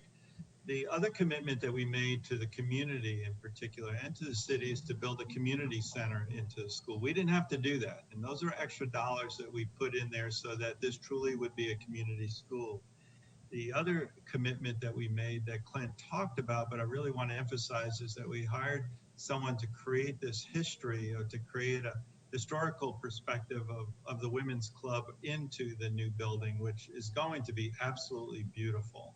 So we have, this isn't something that's quick, and I know Ms. Flowers, you have been with us along the way, meeting with the Women's Club and the group and really having a tremendous impact in it. But I just want to say thank you to Clint because this has been a 4 or 5 year piece of work that and really we're leaving a legacy for the Melrose community in this brand new school. That's all. Thank you. Alrighty, thank you. And I know it's not exactly on topic, but the school is beautiful. The work that has been done there. So thank you for that as well. Are there any comments or questions? Carol, this is Renee. Can you hear me? Yes, ma'am.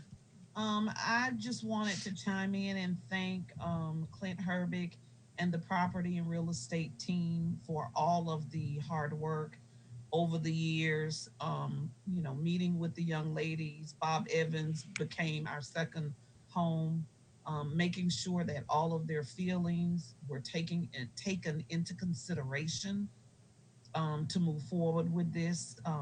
They were there when we provided the renderings and opened that event up to the community. The ladies were there when we broke ground and had the ceremony to break ground. They still live in the community and they are still an active organization. I don't think I heard Clinton mention it, but we also offered to the young ladies that the community wing that has been provided in the construction, they can utilize that space for meetings and gatherings as other community events or opportunities can also use that space, you know, making sure that they're reserving it with the principal staff and whatnot so that there won't be double booking or anything. And in addition, when we were at the closing at the Title I Center, I was there. Nikita Reed, former principal, was there. Other community people showed up that, you know, just wanted to be there to support them through the process. And they were very happy and they were very excited. And I wouldn't say that if they were not. The concern with the building in question for today, it's kind of a quandary of sorts. As I discussed with the team, and the team also discussed with me, to move that building would require going under the interstate. The interstate runs through all of South St. Petersburg.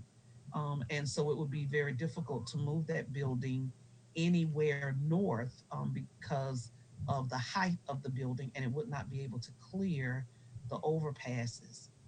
The other side of it is, yes, the building is somewhat historic in meaning and relevancy to people in the community.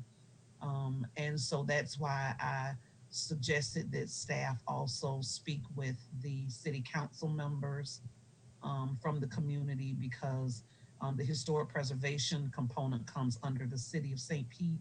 And we don't want any surprises. We don't want them to feel like they're left out or anything of that nature, because they are a partner, and we would, you know, certainly have to go before them in order to get anything approved. So when the rendering of this band shell idea was presented to me, I thought it would be a wonderful way to preserve a greater portion of that building and keep it there, but also providing a space where we could continue to grow the relationship between the staff, the students, their families, and the community. So I am hopeful that the city will see the investment, the large investment that we've made, not just providing an education, increasing the grades and the momentum at the school, but also in trying to provide an environment and atmosphere where you can't help but get excited once you enter into the grounds of Melrose. So I just wanted to share that. It's been a long 5 years, but I think every step of the way has been done meticulously with full consideration for the opinions of others, and doing the best we can. And I also want to give a hats off to to creative, the contractors. They've been very helpful, very sensitive, and they've moved with expediency on this project. So I wanted to also just thank them as well. Thank you for a moment of your time. I appreciate it. Good, thank you. Anyone else? Yes. Okay, Mr. Dudley. Yes, thank you. I don't see the little hand raised, so I'm. Oh, that's all right. Anyway, my question is, in Clint, what sites do they have any tentative sites to move? You know, to relocate the building? You said that they were working on it, and there are a couple. Do you have any idea where No, we haven't had that conversation with the city yet. We wanted to have this conversation with you first. But you know, as a staff, we have kind of did our own investigating work to see where there is city property or other type of property that we could offer as a suggestion. We looked at some of our own as well, and most of ours are just not suitable for this type of a place. So, well, there's some substantial properties available. I would think in a relative neighborhood there. I've been by there at school a zillion times, and I think not too far from the neighborhood. I think there are some viable spots, and I did want to correct Ms. Flowers. They don't have to go on the interstate. There's a lot of access. You go up 34th Street, you can go down 4th Street. You know, going down some of the neighborhood, that is true that the interstate does run through there, and they would have to negotiate. You can go around that. So that to me is a moot point. I think more important would be to find a suitable spot that is in agreement with the demographics of the neighborhood and what the neighborhood wants. And it can be done. And I'm anxious to see where available property it would be adjacent. I think it would be very appropriate to keep the clubhouse in a as close to the neighborhood as possible. Thank you. I'm done. Hello? Yeah, thank you. This Yeah, is it's Mike got Grego. right. Yeah. I'm sorry. Well, that's okay. My microphone was off and I was talking. But go ahead, So Dr. Grego. as you say, Mr. Dudley, we wanted to come to this board first. Obviously, you're the owner of this property, and so we would go with those two options to the city, and based on that, if the board's fine, I'm making the recommendation that if they would like to move it, that we would donate the building to them, and we certainly can work that out. Where they move it, it's up to them. Certainly can work with them, but it's no longer be our issue. But yeah, and so if not, if we do the bandstand model, it'll work.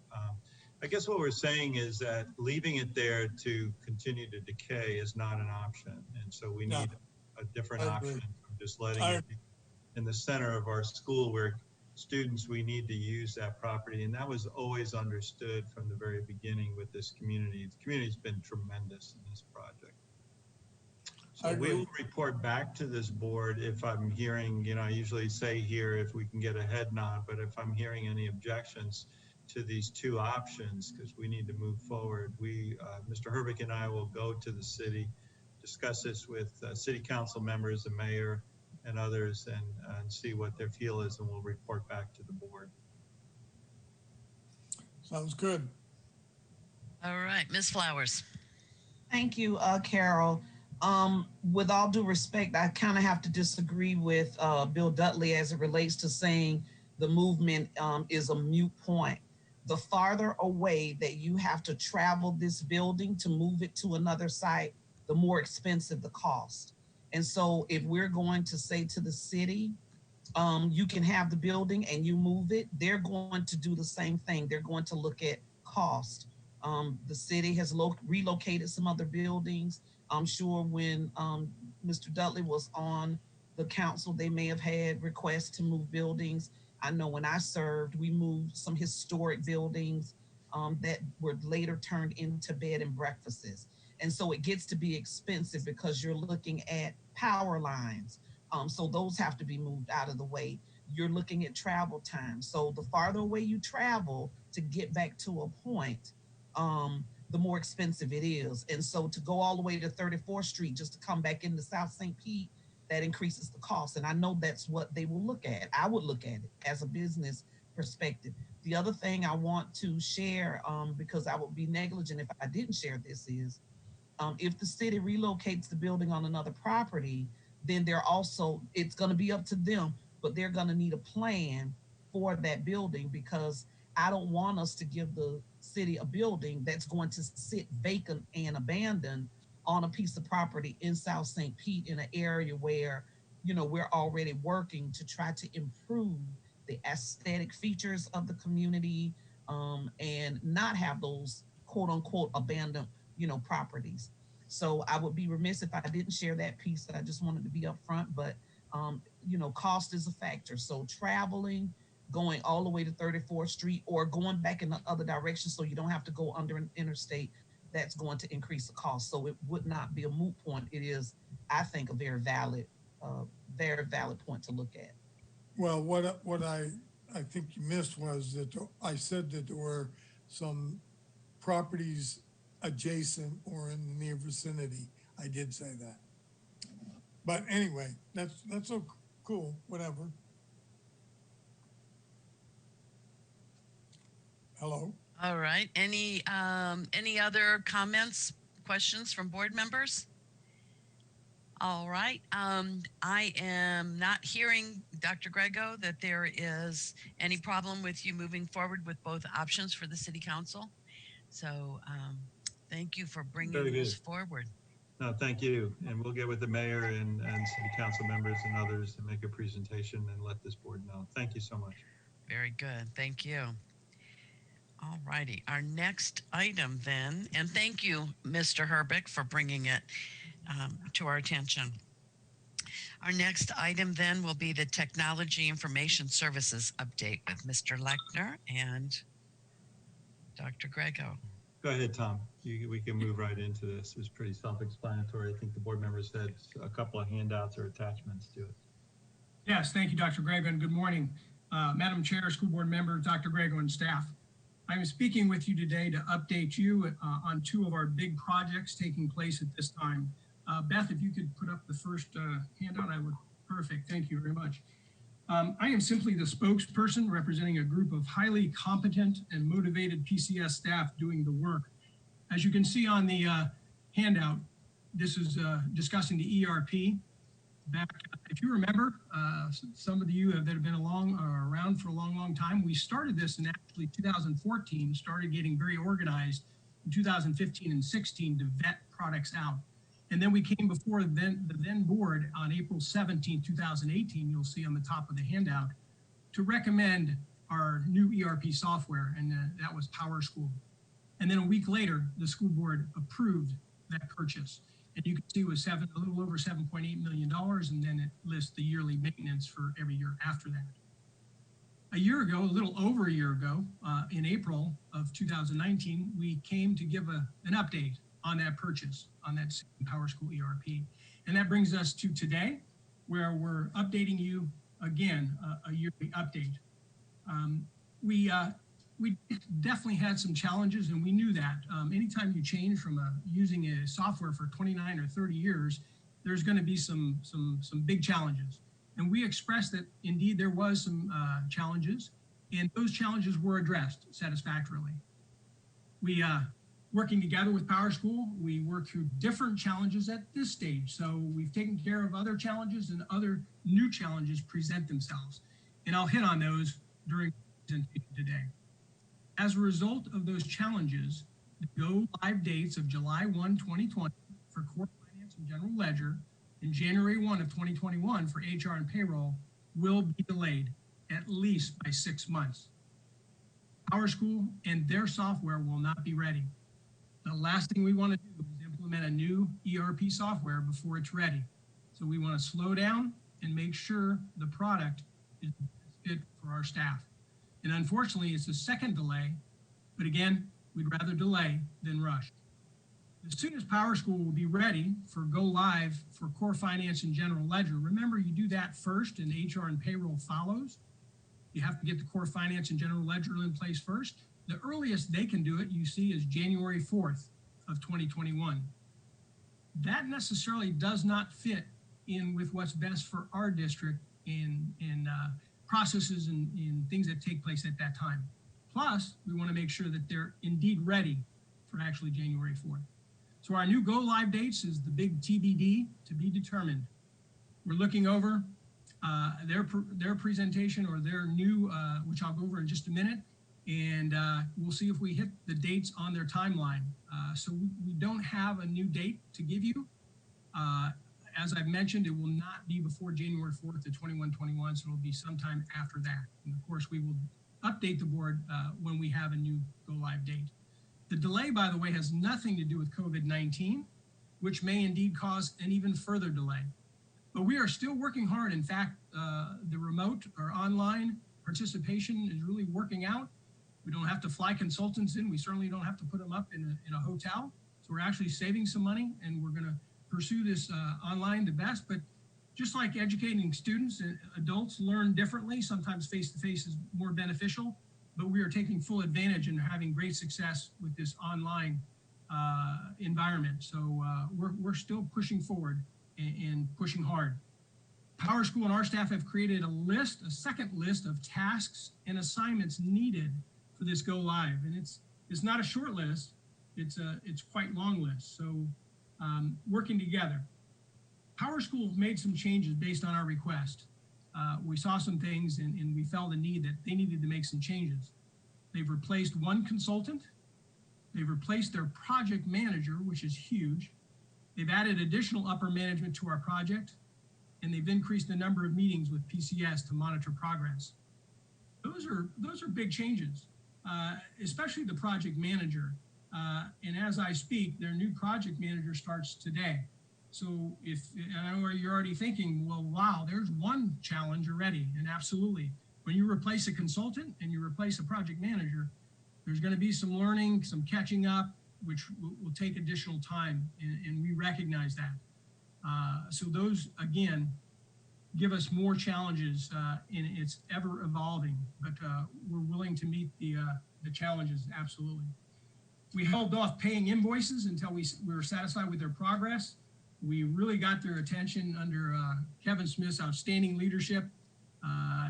We, like I said, we held off making some payments. And if you want to get a company's attention, hold off paying some invoices and you certainly get their attention. And as a result, the changes that we requested fell into place and we're moving forward. Even with the delay, I want to mention the project is still well within the budget, and we anticipate it to be well within the budget as we progress on this journey. If there are any questions from the board, that's our update on the new ERP PowerSchool software. Are there any questions? I am not seeing any, Mr. Lechner. Good job. Thank you. All righty. Dr. Grego, do you have any comments? No, I'm fine. I think Mr. Lechner also has a second part of his presentation. All righty. Yeah. Yes, I do. Thank you. Our second project that I wanted to give you an update on is our Wide Area Network, otherwise we refer to as our WAN. And we're truly excited, and we continue to be excited about this project, even though at the present time we're using very little bandwidth. But we're not going to be in this online environment totally forever. So we're truly excited about the project. At the beginning of at the top of the handout, a little bit of information about what a wide area network is and a little bit about bandwidth. Most of you know, but we wanted to give you some background. I'm not going to read that to you. I know you can read, and it gives you a little insight into what we're talking about. And March 19th of last year, we presented the fiber WAN recommendation. And look at the bullets under that, why we presented this to you. The very first one says a lot. It's going to increase the available bandwidth to 10-fold at each site. You often hear, it's because of the bandwidth. That's why we're having problems. It's the bandwidth. Everything seems to be the bandwidth problem. But this will make sure that bandwidth's not an issue. We will be able to handle. And we've had an explosion of utilization of online when schools were in session. So we don't see that diminishing, especially with what we're getting used to now.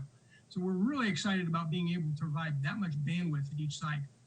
It's going to be faster. And look at that next bullet. It's a dedicated fiber at each site. Think about that for just a second, how challenging that would be in a district like Pinellas County, so many municipalities, and you're burying fiber and you're bringing it to each site. And we'll talk a little bit about that, but that is truly amazing. One that has been on my mind before and during this entire project.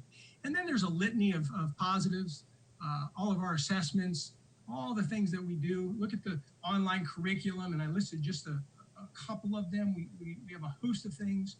If you look at our online format, you can see just looking clever. You can see all of our online, and then other things. And then at the bottom too, of course, we're always cost conscious. There's what the cost of over 10 years. It's a little over $14 million.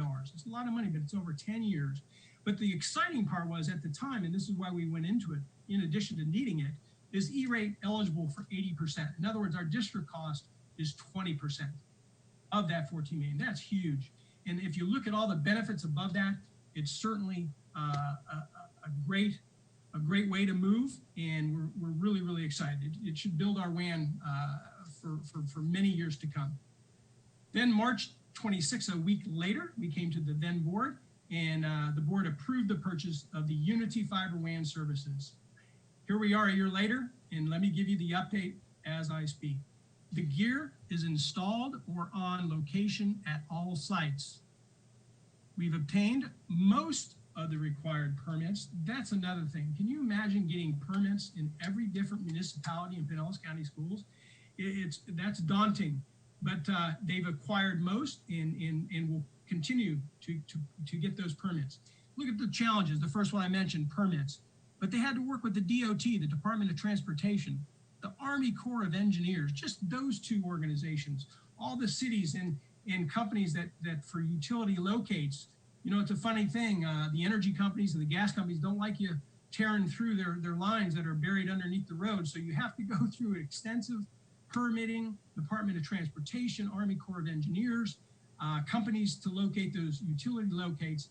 Very time consuming, very, very intricate work, but we've made great progress and we will be ready. There's two schools that have been identified as archaeological sites, so that's another challenge. Because we're online and we're not in person, I would ask you to call out if you knew. Just think about it for just a couple seconds. What two sites do you think would be our archaeological sites? Don't say them, just get something in mind. And if you guessed Gulf Beaches Elementary and Safety Harbor Elementary, you are correct. Those are the two that are considered archaeological sites. And again, I mention that just because it just creates more challenges. Not barriers, just challenges. Some of the sites, because of the challenges, may not be completed. And one thing I really am impressed with Unity is they've been very transparent, they've been very open, and they recognize that some may not be completed. However, they provided a backup plan at their expense. In other words, the existing WAN that's there now will continue to be there until they take it over, whether it's because of a permit or Army Corps of Engineers or working through those archaeological issues. They will have a WAN up and running at every various site. We have had updates taking place during the entire project, and we will continue with more frequency up to completion.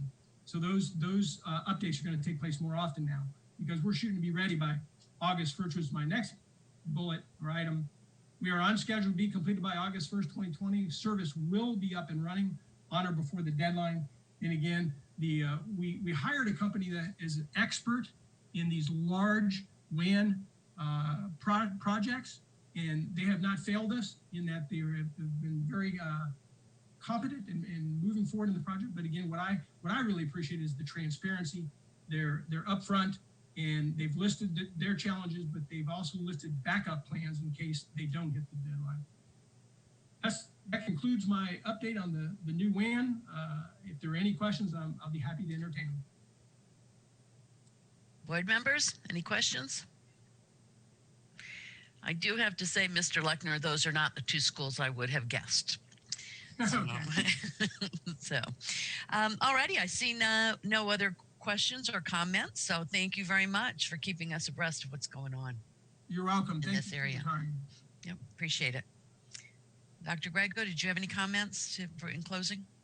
No, just thank you, Tom, for those updates. And Tom brings those updates to our leadership team also, and those are really complex systems as they take several years, and we're just thankful for his leadership and his team. So a lot of things behind the scene that we know when it doesn't work. Everybody knows when the wide area network's not working or the internet's not working, but on a day-to-day basis, when it is, nobody calls them up and says thank you either. So absolutely, we just want to say thank you for the work.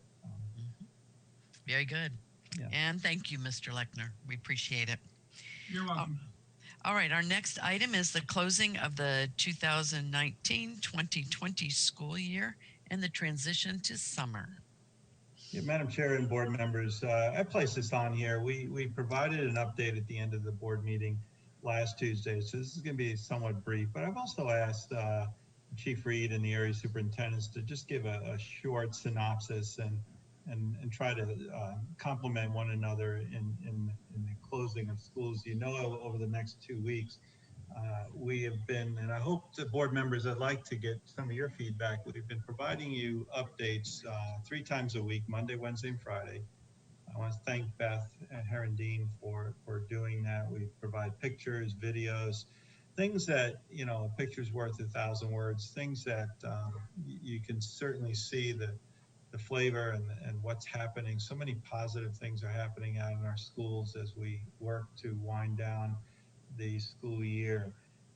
The area superintendents and Chief Reed, along with Clint Herbick and Dr. Corbett, put together a blueprint of things that needed to be addressed. We didn't dictate how those things absolutely had to be addressed, but we did say these are things that need to be addressed, and we provided suggestions, we provided resources, materials. I believe we shared that with the board just to give you a feel for the breadth of the activities that are taking place as we speak and over the next 2 weeks. So let's start out by maybe I'll call on a couple of the folks to report out on how it's going at their school, just for a few seconds or a minute or two, and we'll go down that list. And then I'm going to ask Kevin Hendrick to talk about how we're launching into or transitioning into our summer bridge program.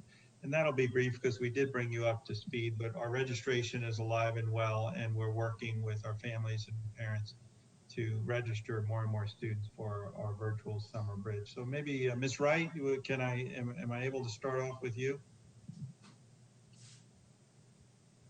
Yeah, can everybody hear me? We can.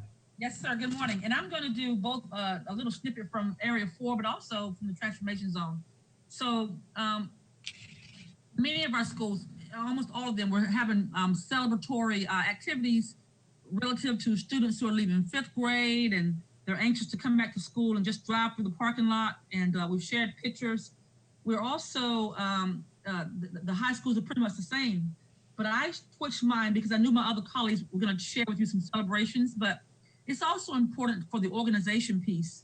And so at one of my schools, all of them pretty much look similar, but one in particular, we pay very close attention to how it is that when we bring students onto campus and we give them back their materials that they left on campus when we left in March, that it's important that they feel welcome, but at the same time, we practice the social distancing. So I would say that one process that was in place is that at an elementary school, Rollins in particular, they have really touted the closeout process. They've got celebrations, but they purchase large bins for each teacher for their student items. And then each teacher has gone to his or her room, and they've taken all the students' possessions, put them in the bins, and then they take those bins out at the appropriate time at the curb when they have the pickup, and it makes the handoff, the transition from the distribution piece go so smoothly. When students come in with their names in their cars, sometimes they have banners on their cars, but makes it go smoother when it's so organized. So that piece of the organization for the closeout has gone smoothly at that school as it has at so many of our schools, because they take the time up front to think it out, to strategize it out, and to just prepare themselves mentally, emotionally to see their students and the students to see them, and to make sure that when they come through the line, it goes smoothly and quickly, expeditiously, but yet it's a time for them to say, hello, we're still thinking about you. Similarly at Skyview Elementary, the third grade classes, they made memory books. They took the time during their classes and when they're at home, and they made memory books that contains little stories and pictures. And I've shared those with Beth to share those out. But special things that the students are doing to say school is still going on, the teachers are doing to reach out to their students using social distancing has made the closeout process go so smoothly. And I'm also going to share, if you will, for Ms. Reed.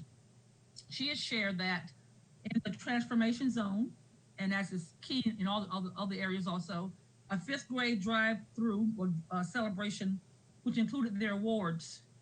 They had stations all lined up. And teachers are doing online celebrations using the Teams platform. And scholars that do not participate in year-end celebrations, they're delivering things to scholars' homes. So all kinds of activities are taking place to celebrate, to honor, and to just acknowledge that education is key, that the relationships that we build and continue to nurture through this electronic platform are still alive and in place. Mr. Kennedy or Mr. Post, please. Yeah, Mr. Kennedy, are you there? Yes, I am, sir. Hard for me not knowing exactly who's there, but yes, thank you. Thank you, Pat. And anything that you would like to add for your area? Yes, good morning, everyone. Just a few things, as Dr. Grego indicated, and reiterate a little bit what Ms. Wright shared. Though our classrooms and hallways are going to be empty, our car lines, bus circles, and parking lots will be hopping. Schools of all levels are implementing distribution and collection processes where the students will obtain their personal belongings left behind and return school-owned materials. The high schools are distributing their caps and gowns to seniors and returning items back to the underclassmen. Elementary schools, in addition to returning the belongings, are also conducting 5th and 8th grade moving up ceremonies for the departing students. Schools such as San Jose will have staff members lined up, socially distanced, of course, waving to students as they drive through their car circle. Students will receive certificates, have a photo opportunity at the front of the school. The Dunedin Fire Department has been invited, and so has the Blue Jays, the Dunedin Blue Jays mascot. So they're trying to make things as much fun and a return to normalcy as much as possible. At Tarpon Springs Middle School, the school will be decorated with balloons, streamers, signs, and banners along with sidewalk chalk messages welcoming the 8th graders and their parents as they enter campus. Festive music will be playing as the students and the families parade through the parking lot and receive a variety of certificates, awards, and recognitions from staff at preset stations throughout the campus. Again, they're they're going to upload, actually they're going to record their, at Tarpon Springs, record this, and I think a few of the schools are going to do that, and video, and then put it on the school website and send links to the families later on. Just a glimpse on how they're trying to make it a special and fun for some of the schools. Dr. Greg, I'm going to go ahead on as well. Dr. Hires is not with us this morning. All right. And she just asked me to share a couple of things from her school, a couple of her schools as well. With Area 2 schools in Ponce de Leon and Bel Air, they're doing very similar drive-through celebrations, including awards. They're doing something very special where the 5th grade teachers are going to each student's home and they're taking pictures using a Polaroid camera so they can leave the pictures with students, plus giving out some goodie bags and presenting certificates of elementary completion. Teachers are also, as Ms. Wright indicated, are doing some online celebration on Teams, creating movies of the students to take place on the Teams page. Awards such as the Verl Davis are being delivered, Verl Davis Awards are being delivered to the students at home by the principal and or assistant principal. Over at Largo Middle School, the 8th grade drive-through, they're going to receive, students will receive their certificates and some goodie bags as well. Teachers creating and bringing their own posters and noisemakers. Again, our high schools with the senior cap and gown distribution are trying to make this extremely special for all of our students, holding individual online awards and ceremonies for all grade levels too. We're trying to accommodate the best that we can, and again, trying to make it very special. Mr. Poth? Yes, sir. Can you hear me? We can. Good morning, everyone. And Area 3 somewhat follows the same theme, although I have to tell you the title of this presentation could not be more accurate. The closing of one school year, principals are preparing not only for the closure, but preparing for summer bridge, securing staff and personnel for school next year, completing master schedules and building student schedules. And that's just a few of the actions on a principal's plate as we meet today. In Area 3, there are many 5th grade moving up celebrations that are planned, and most are occurring this week, as well as those for 8th grade and the rising up of our kindergarten classes, which is a big emphasis in our elementary schools. These are primarily done by parades. For example, at Gulf Beaches, which just held theirs, they had a reverse parade for all students. Staff surrounded their school along with the deputy sheriffs that service that community, and students and families drove by the school in their cars, which were decorated as you would see in a small town parade.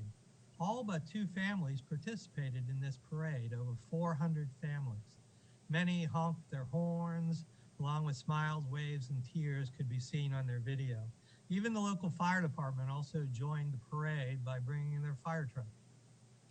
At this moment that I'm doing this presentation, Bay Point Middle and staggered throughout today in order to maintain appropriate distance, the teachers and staff are in their rooms bagging the student items and preparing their rooms for additional summer cleaning.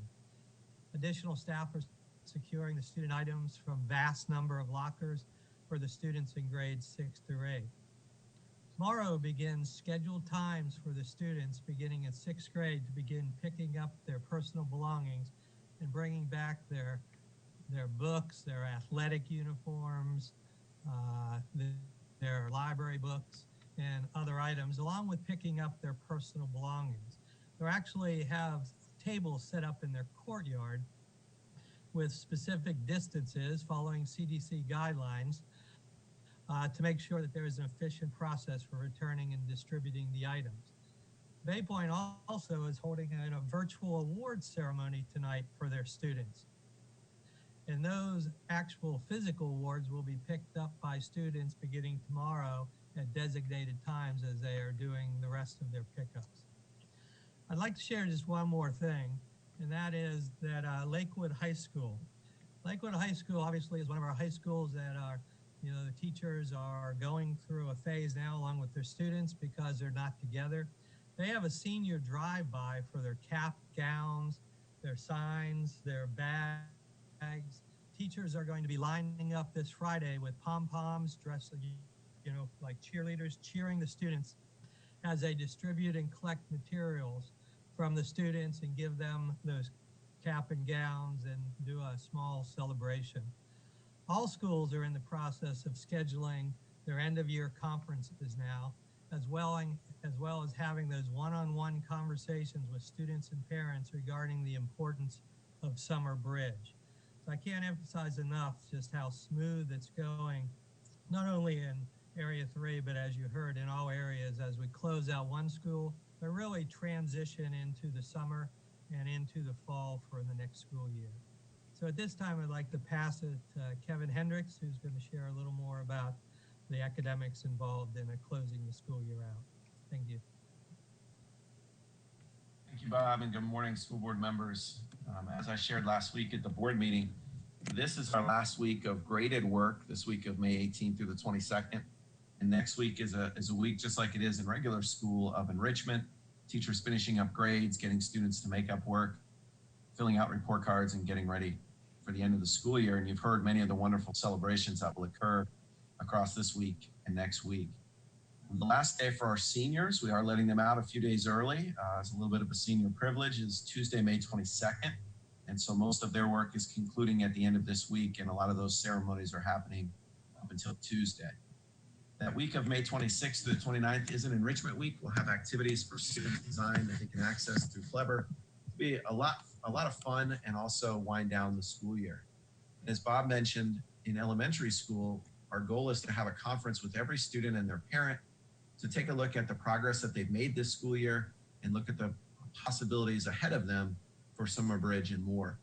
In secondary schools, we'll also be having individual conferences with students and parents, some of it to wrap up this school year and many to look forward to the summer for Summer Bridge and other opportunities. As part of that, as we plan for the summer, our last day for teachers, we know, is still Monday, June 1st. And that'll be their last day. It is still a trade day. Our report cards will go home through Focus. We will not be printing those and issuing, but they'll be in Focus. And later on, if parents want a printed copy, they can certainly print it from Focus, or we'll print it for them in our schools when school reopens. But our students, we plan on keeping all of the devices except for those leaving our district, and of course our seniors who are graduating. We'll keep the computers in the hands of students throughout the summer in preparation for virtual Summer Bridge and other opportunities for them to learn this summer. Our computer repair centers will remain open all summer to help troubleshoot with students and families. As I shared last week, we have our Summer Bridge programs for elementary, middle, and high school. And for elementary, it's 6 weeks. Our students who participate will have a master lesson each morning. A teacher from across the district will teach that lesson to all the students enrolled at all 77 elementary schools. And then students will go from that live lesson to small group instruction from a teacher at their own school with students in their own school. So look at that master lesson on a big picture focused on standards that we know they need to prepare for the next grade level. And then they'll have touch points each day with their classmates and their teachers at their local school. There'll be themes each week featuring virtual field trips that are included, everything from athletics to theme parks to trips outside of our state to keep students engaged. Earlier this year, I shared with our board members the opportunity that we were looking at to do a special literacy-focused program for students in grades kindergarten, first, and second at our Reading Recovery elementary schools. We're going to continue that process as families register at those schools. We'll have special training for the teachers who sign up at those schools, and the training will help teachers begin the reading endorsement process through the University of Florida Lastinger Center's Literacy Matrix, which has been going on across the state this year. We also have special small groups prepared for our EL students in elementary, middle, and high school. The program in middle school is similar to the program in elementary school, similar model focused on 6 weeks, but it also includes a component of civics, and students in middle school will register either for ELA, math, or civics. In high school, it is a 4-week program starting on June 22nd, focusing on test prep for the July 18th ACT, including reading and math strands. We also are running our traditional credit recovery program for high school through our adult education programs, and those begin on June 2nd. And our ESY extended school year program for students with disabilities will also be virtual, and already 400 students have been identified and signed up for that program. I shared last week also that our summer camp programs have nearly all moved online. Our digital arts, STEM, Camp Invention, Camp Innovation have all moved online, and most are full, and we're looking to offer some additional strands later in July.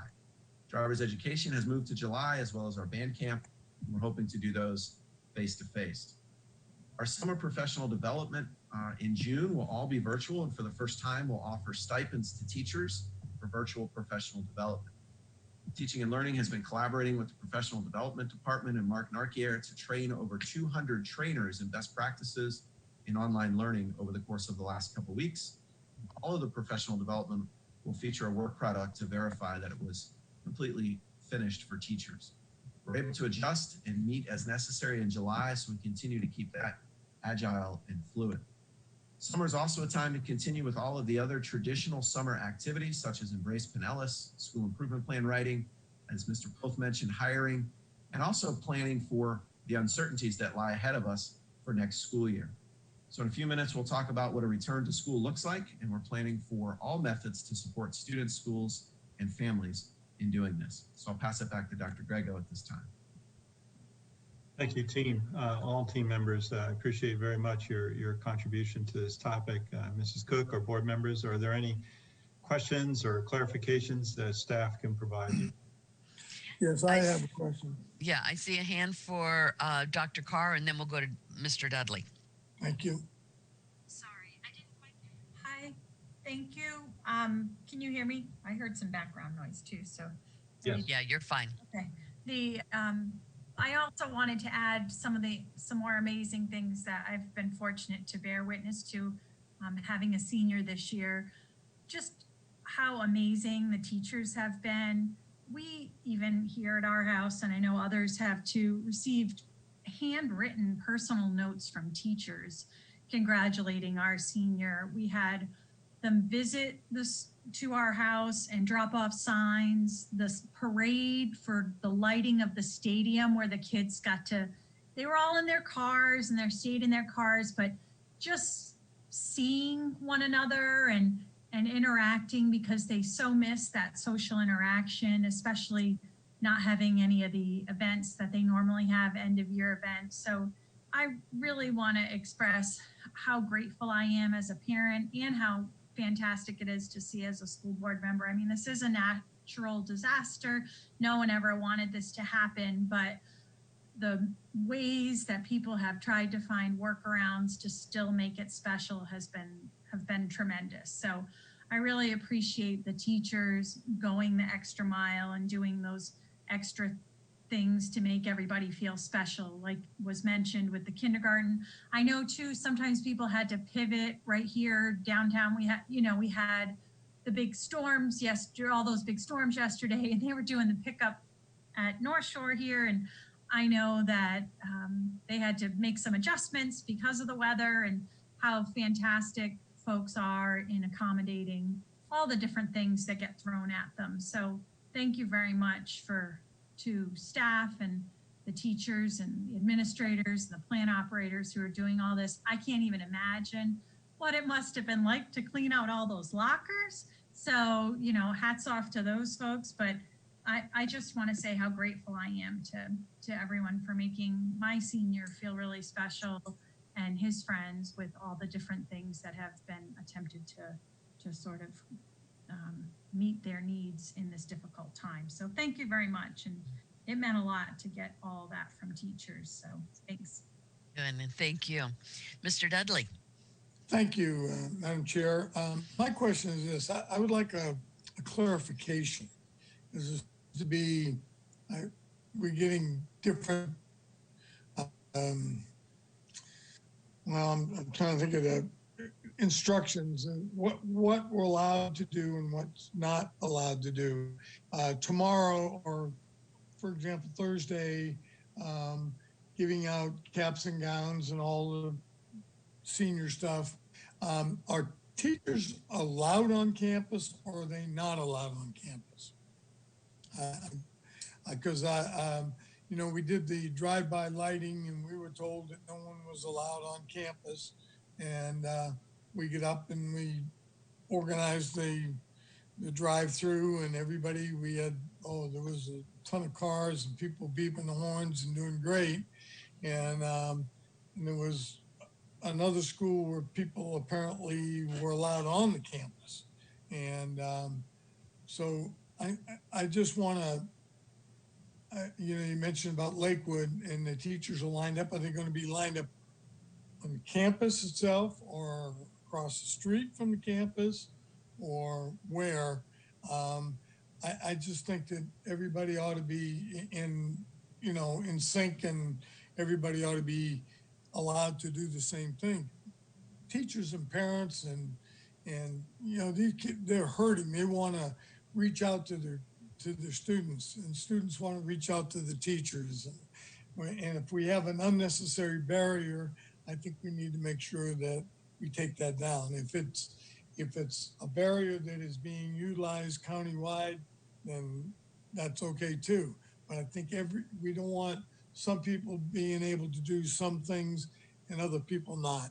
So I think what I would like is a clarification, because I'm getting phone calls, and not just from Northeast High School, but from I live in the St. Pete High District. So I have questions that need to be answered, and I would like to know exactly what is the procedure. Are teachers going to be allowed to be on campus to say goodbye, or are they going to have to be directed across the street or whatever?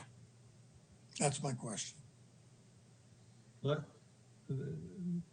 Dudley, this is Mike Grego, and if somebody else wants to chime in too, but let me, can you hear me? Yes. Yes, Are I you can. able to hear me? Okay. Yes. So let me, okay, Yes, we thank can you. hear you. Yes. Let me try to, it's always, thank you, I got it. Let me try to answer that initially in a general way because I don't know the particulars. But we, as I mentioned before, we gave out what I called a template or guidelines, as long as we keep social distancing, protective devices, face mask and so forth, and provided each and every school the ability to strategize how they wanted to conduct whatever it might be, from elementary schools to handing out caps and gowns. So the principals developed those things as long as we kept good CDC practices. That's why, as you've expressed, there's principals that have teachers on their campus. There was nothing that we prohibited teachers from being on the campus, but we just wanted good social distance practicing and good safety measures to be adhered to. What we didn't want is just a free-for-all on any campus where people were having a total disregard for the safety of and health of not only our staff but the community. So I don't know if anybody else has some other added points to that without knowing the particulars of what you're looking at, but there's nothing that prohibits teachers, because teachers have been coming on campus to clean their rooms, to help out. The principals can't do it by themselves, to help out with room cleanouts, locker cleanouts, and so forth. And so, any other comments in terms of direction, Mr. Herbeck, or directions assignment? And I'm assuming, Bill, that your comments are centered, I'm going to guess, and I could be wrong, that were centered around high schools, or is it all levels that you're getting this discrepancy with? It is high schools. Okay. High schools. Any other comments? Dr. Grego, this is Bob Pope. Okay. Go ahead, Mr. Pope. I'd just like to add that each school put in a plan for distribution and any activities like this that they would be having on their campus. So they were well thought out, and even shared with Chief Williams to make sure that the SSO or SRO was on campus at the time that the students would be coming back to pick up their materials or their cap and gown. And we did not prohibit in any way, and most schools, if not all, have done it in some fashion. You know, their teachers wanted to come back and in some way celebrate and say goodbye to the students. We just made sure that the plans followed the CDC guidelines, but they were on campus because obviously the students were coming through the parking lots and the drive-throughs, and then the plans were set up depending on the physical structure of the building and their grounds to make sure that they could do it safely, celebrate in some way the closing of the school with the students. Thank you.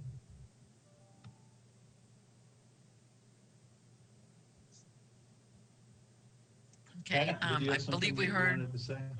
Miss Wright or others that wanted to. Did he cover it, or is Yes, there something ma'am, you need thank to you. add? Yes, ma'am. Yeah, I was just going to add that. Okay, go ahead. We did cover much of it, but we all had a conversation. I'm sorry. We spoke individually with our principals. We spoke to them about the closeout plan. Everything from when teachers were to come to clean out their rooms to make sure that they were staggered, the times were staggered, so that we can practice the safe distancing. And then uniquely to every school, they have their ideas of how they want to celebrate or how they want to honor their students. We would review that plan, and as much also to say to them, whatever you plan, let's review it, but let's also make sure that you're practicing the safe distances and the CDC guidelines. So that's how we proceeded. Very good, thank you. Ms. Long, you had your hand raised. Was your question answered, or do you still have a question? I didn't have a question. I was just going to say that up at Dunedin, you know, their car circle, they had stations last Friday, and they had the truck congratulating the kids. It's a Roadrunner company. They had band playing and every little section, and the teachers everybody practiced social distancing. It was amazing. And then they sent the kids down to downtown Dunedin, where they have decorated all the lampposts.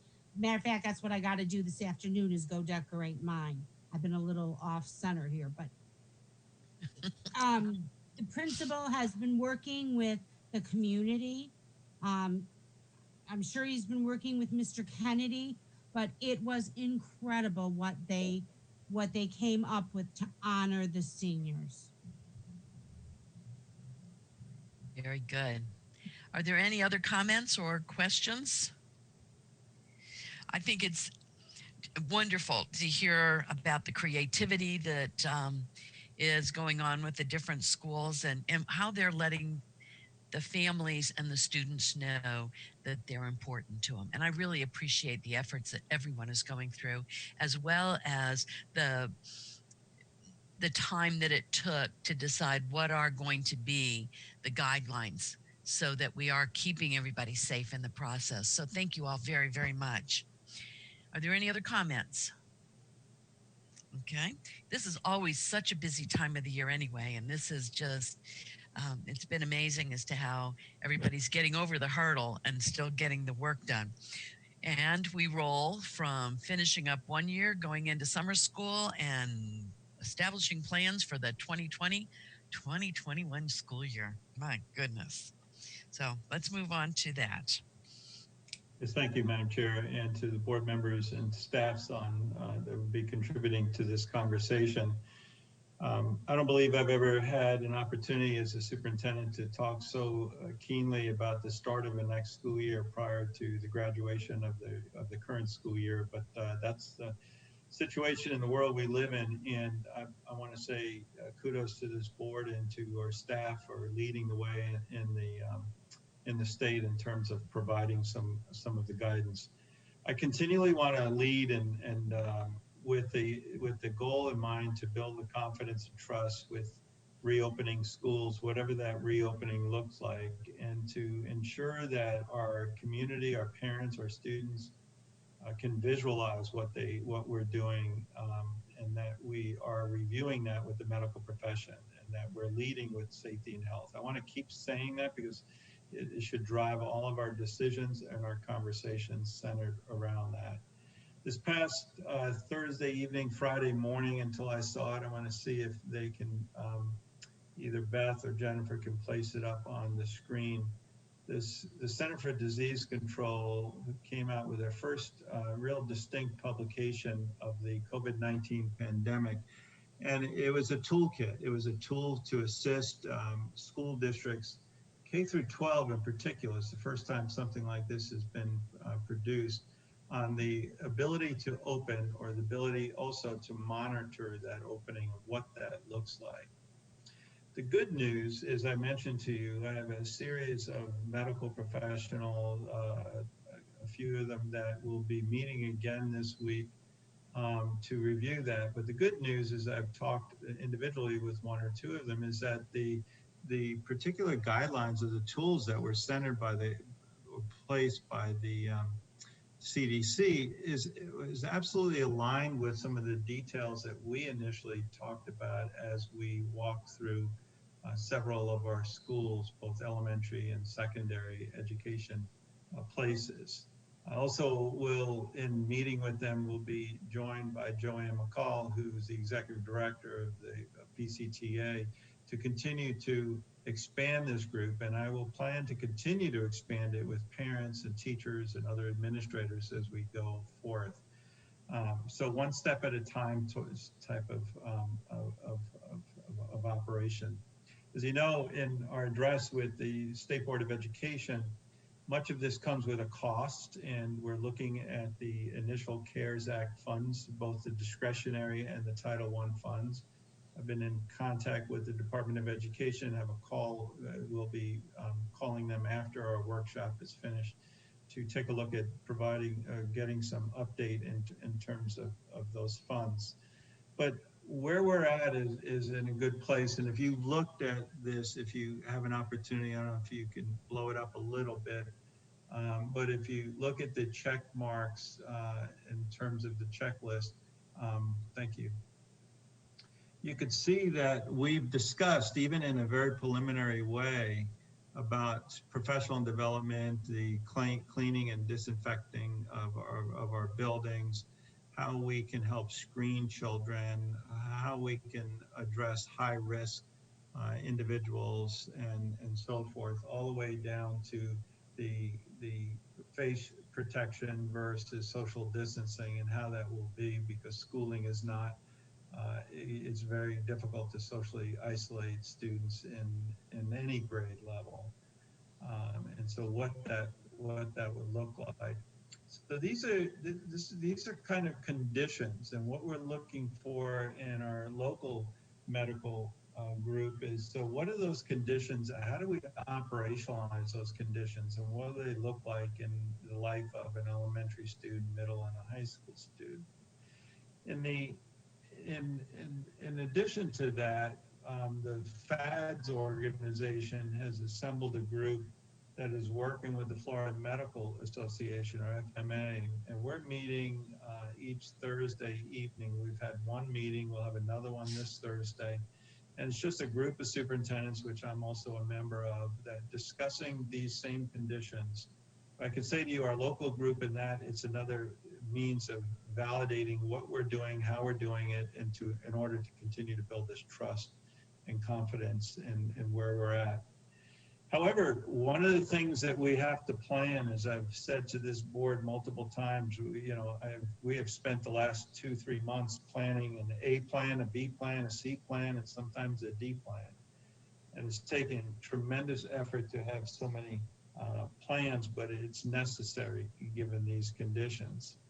And so one of the things that we're looking at is, as I mentioned this to this board, but I want to reiterate it, is that we're using the current condition to springboard our district into what might be, and really how to build upon our school district strength, how to eliminate the digital divide by providing and keeping these devices in the hands of students, how to build upon a one-to-one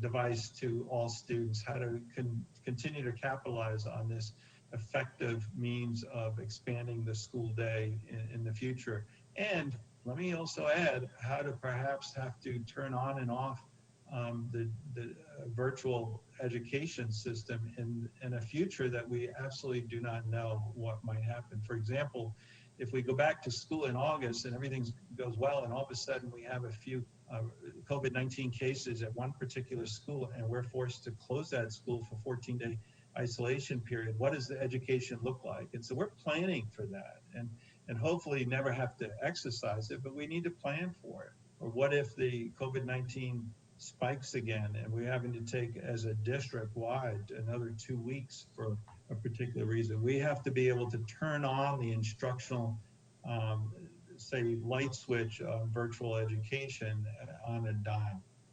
And so we're planning for all of these scenarios, as well as planning for a scenario by the conditions that you see here by the CDC of how to work towards getting back to the brick and mortar building. With that, I've alluded to some of the curriculum issues. I want to ask Dr. Corbett to talk about some of the work he and teaching and learning is. I've asked him to take charge of that aspect with Mr. Hendrick, but I'm going to ask him to talk a little bit about what the curriculum or instructional model and needs to look like, so that we as a district are prepared to go multiple different directions. Dr. Corbett? Yeah, thank you. Thank you, Madam Chair, board members, Dr. Grego, and staff. As you all know, that we're trying to get our plans in place for next year. And as we're doing that, it's really going to focus on our core business of instruction. We know that there's going to be other things that we have to deal with, social distancing, personal protective equipment, whatever it may be. But as Dr. Grego alluded to, we got to come up with a plan for instruction in August that deals with all the what ifs. So while we want to plan for 100% of our students and staff being face-to-face in the buildings, what if we can't do that? What if we have a case in one classroom, like he talked about, where we have to self-isolate a classroom for a couple of weeks, or we have a breakout in a school and we have to close the school for a couple of weeks and go virtual? The other what if though that we have to deal with is what if we have families that are just not comfortable sending their child to our schools yet? How are we going to handle that? And all of these things, when you combine them, we talk about how can we have an instructional model. What we need is a model that is flexible and nimble, and that we can handle 100% face-to-face instruction or 100% virtual at-home instruction or any combination in between. At the same time, we want to make sure that we're delivering the very best product of any public school system in the country. We want to make sure that we're leaders in this, and that we're also at the same time addressing some of the what people are referring to as the COVID slide. We know there's going to be some children who fall behind in this, and we need to be able to accelerate their learning when we get back to business. So as we've looked at ways to do this, we are exploring a one-to-one initiative for the entire district, where every child in this district has a district issued device that they bring home and it stays at home, and that we ensure that every child has access to the internet at home. One of the reasons we think it's important for it to be a district issued device is because of the continuity for user support and for us to help our students who are having issues accessing the content. So I just want to let you know that we are exploring what that might look like. We're looking at various funding mechanisms. Dr. Greg also alluded to the CARE Act and then the Title I stimulus package. We're looking at our capital outlay funds and our current allocations that we give to technology and how that might change over time. But we fully plan on next month at our next workshop that we will bring you a detailed plan on how we would use a one-to-one initiative district-wide to implement an instructional delivery model that provides the flexibility and the nimbleness that we need to handle whatever coming back to school looks like in the years to come. So at this point, I think I've given you an overview of the idea of the one-to-one device and an instructional delivery model that can handle anywhere from full face-to-face to full virtual. But I'd like Mr. Hendrick now to weigh in, and he's going to talk about some of the curriculum implications that model would have, as well as the need for training and how we'll address that training. Mr. Hendrick? Yes, thank you, Dr. Corbett, and good morning again, board members. Good afternoon, I should say. So as we shifted to digital online learning in the middle of March, we obviously did so very quickly. And we're really proud of a lot of the outgrowth and learning that we've had, both as a teaching and learning division, but also individually at schools and teachers. The creativity, the innovation of our teachers has been amazing, as many have mentioned already today. And we have learned tremendous amounts from how individual teachers have moved the needle with their students.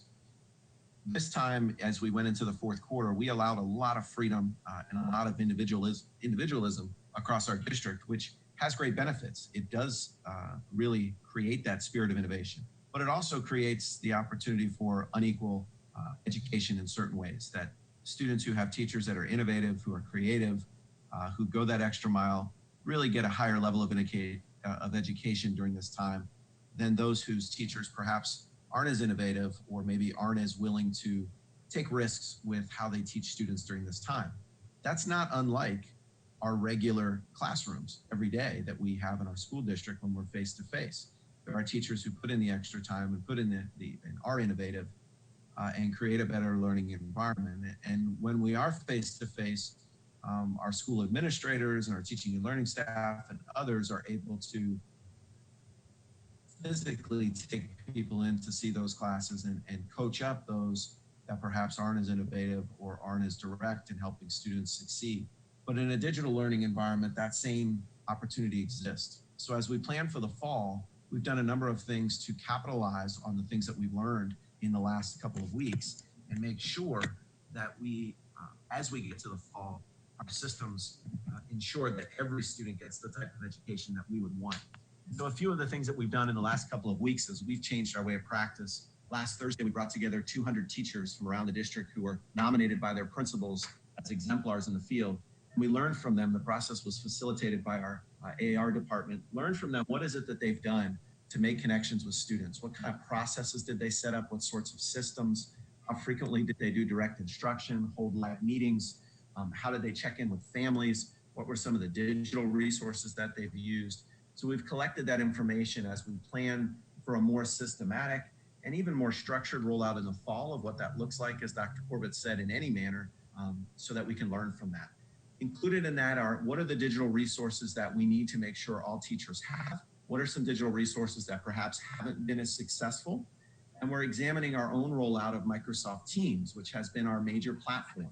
As many of the board members know, early on, we had some problems with Teams nationally and internationally, but we really had a lot of success in the last couple of weeks. Teams continues to upgrade and become more educational friendly. Even as recent as yesterday, they changed their platform of how it looks online so that you can see now 9 people at a time instead of the traditional 4 that you've seen throughout this last 9 weeks. Some of the continued things that we're doing to learn from teachers this week, we started a pilot with over 300 elementary school teachers, and we've turned on cameras for all students in the district in those 300 teacher classrooms. So we're learning, how does that look like when teachers have full view of students and students have full view of their teachers and their classmates? We know that some teachers have used Zoom and other platforms to accomplish this. And again, those are innovative things that we've liked. But as we rolled this out, having teachers manage the digital curriculum as well as manage all those functions in Teams was not a reasonable ask back in March. But now, here in May, it is reasonable, and we've had lots of teachers take advantage of that. So this week, those 300 plus teachers are using those cameras. And as Dr. Corbett said, as we go towards the fall, when we can ensure that every student could have a device with a camera, with speakers, what would that look like to manage that process? And what would be our expectations as a school district? Those are some of the things that we're looking at. Later this week, we have a convening of a cross-sectional group of folks, including Joanne McCall from PCTA and a number of teachers from PCTA, some school principals, members of Teaching and Learning, TIS, and others, to take a look at other learning management system platforms that may be able to increase the functionality of our existing digital resources. So we're using Microsoft Teams, but are there other platforms out there that would make our system more successful for teachers and students? If that is the case, we'll look at those. If it's not, we'll learn from those presentations and increase the utility of our existing resources.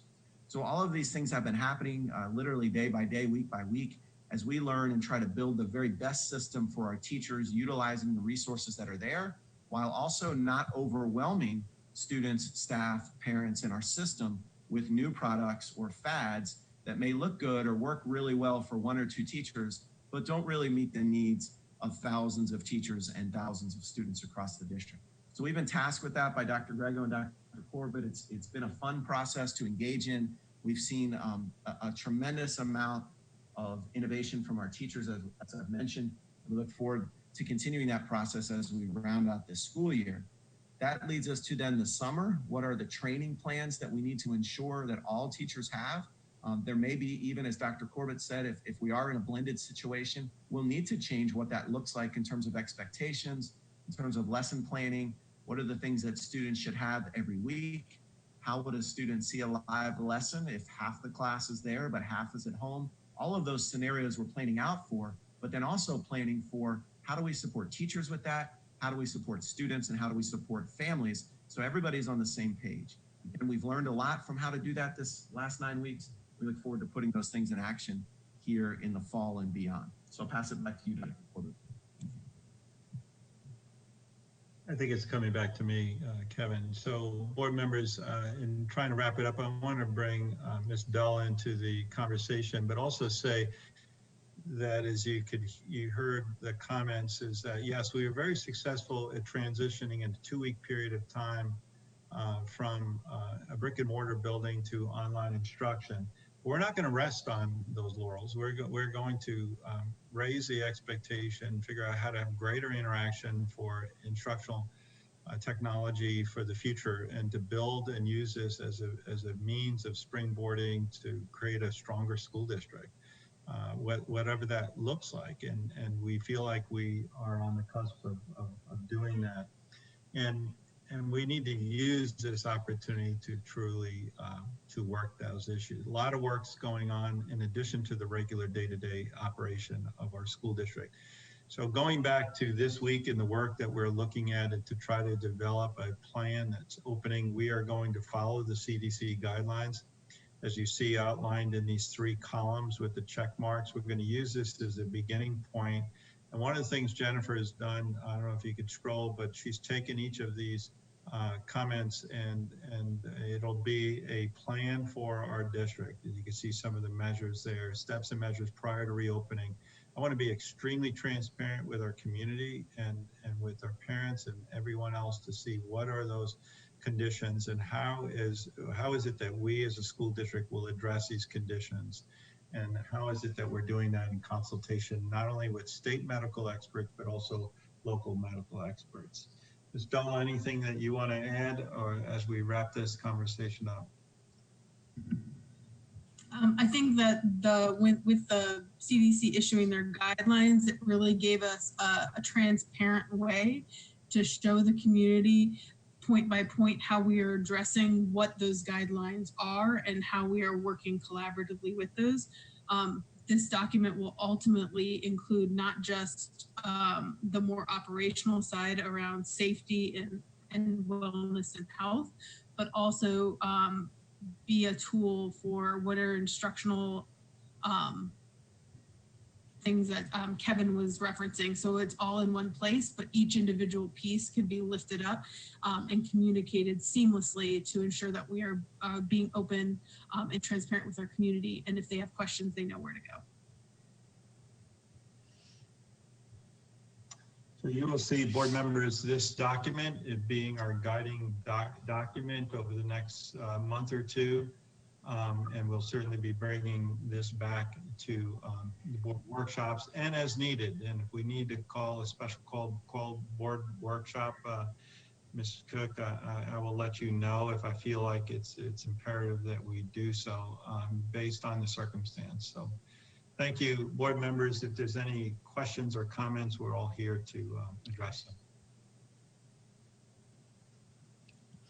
All right, we'll start with Ms. Long. Yes, Dr. Grego, what about things like the teachers? Oh my gosh, I can't remember the initials. Their PDP programs like restorative practice, those kinds of things that we have implemented. Are we going to be a little more lenient this year because we don't know what kind of a full year it's going to be?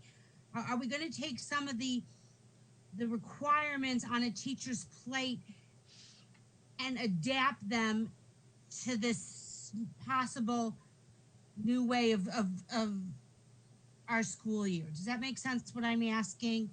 It makes perfect sense, and it's a great question in terms of reprioritizing initiatives, and we're doing that constantly. We've been doing that since the COVID-19 pandemic started in terms of saying truly what's critical now and what could be held off. We cannot make everything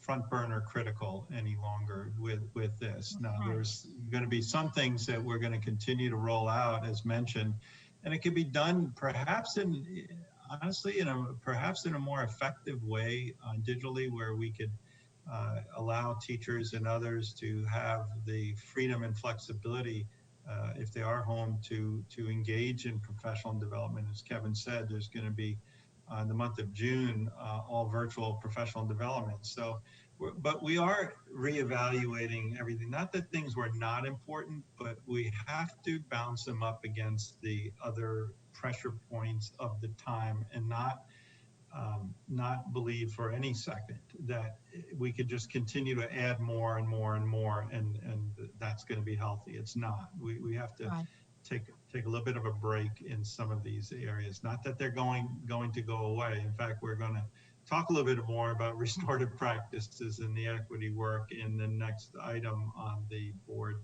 workshop. But you've made a great point, and I can assure you we're looking. It's a balance between we need to continue the operation of the school district and not let everything go, but also prioritizing what's critical to the mission of this district and needs to be accomplished first. And I can tell you that the things we're talking about here in the last item are the things that are most critical to this district. And I said teachers, but I think administrators too. I mean, Absolutely. this is putting a lot of pressure on them. And I just want to think of the mental well-being of our faculties.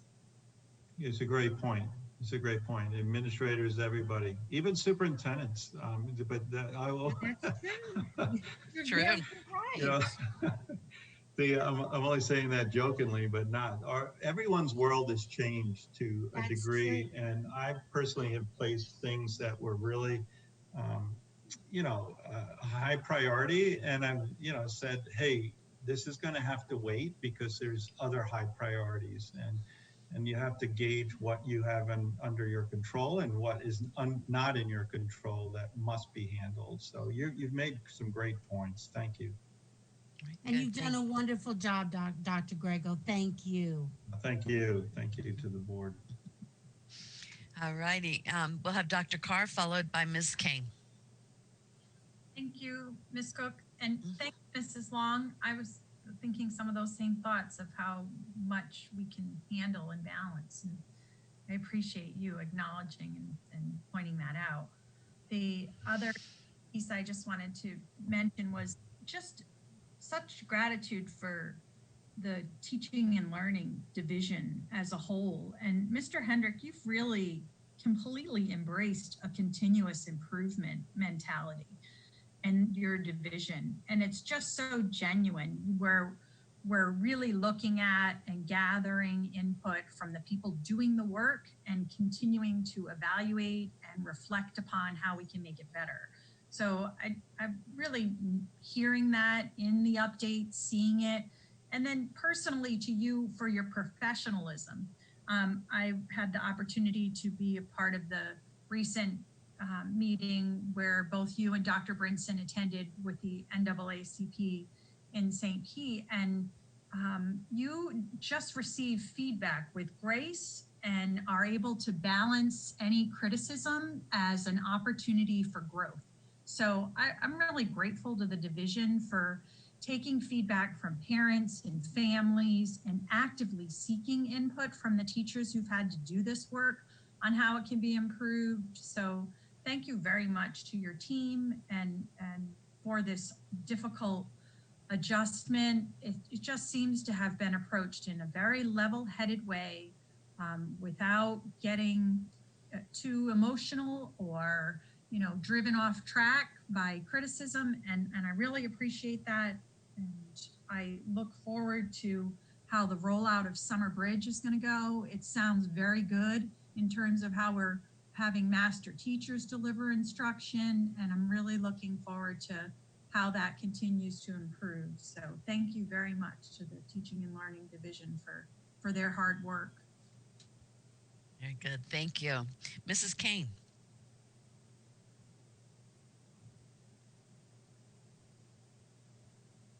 Learning. This has been absolutely immense, and I believe that Mr. Hendrick, your department's done an outstanding job all around with making this transition and making it easier for teachers and students.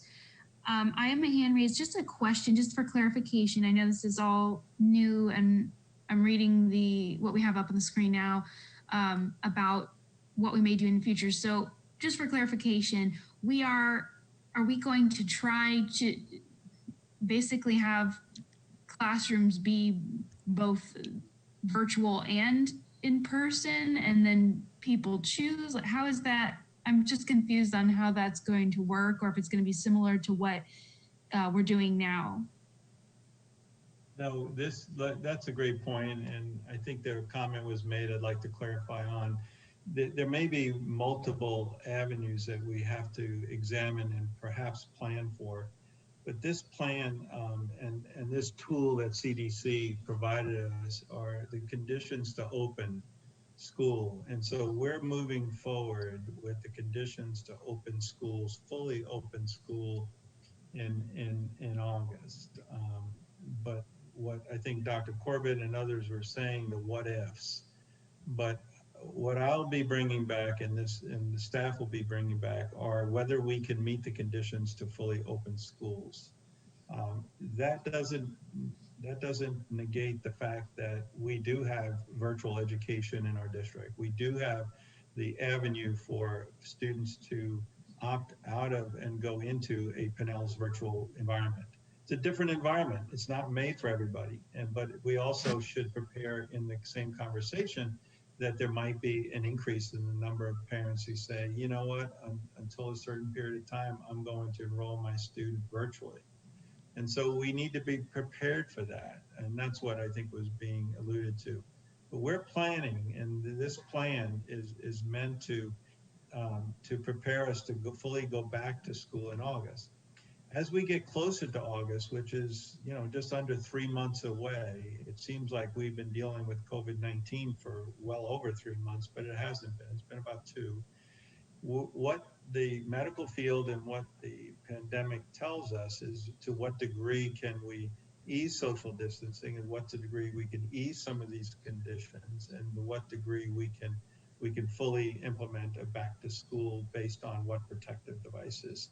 So that's what we're toying with the medical profession. It's not really ours to decide, but it is ours to decide based on the data and the medical advice, not only from the CDC, but from our local doctors. So that's what our plan is.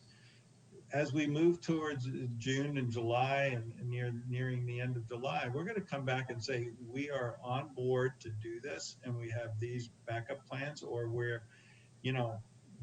decided, along with the rest of the state of Florida, is that school is not able to be opened. I know you've heard, the problem is that there's so many rumors out there and so many suggestions and so many thoughts about, let's bring only half the kids back. Well, there's pluses and minuses to everything. Let's start school after Labor Day. Does that really matter? Does that really make a difference? The conditions on the second and third week in August versus 3 weeks later.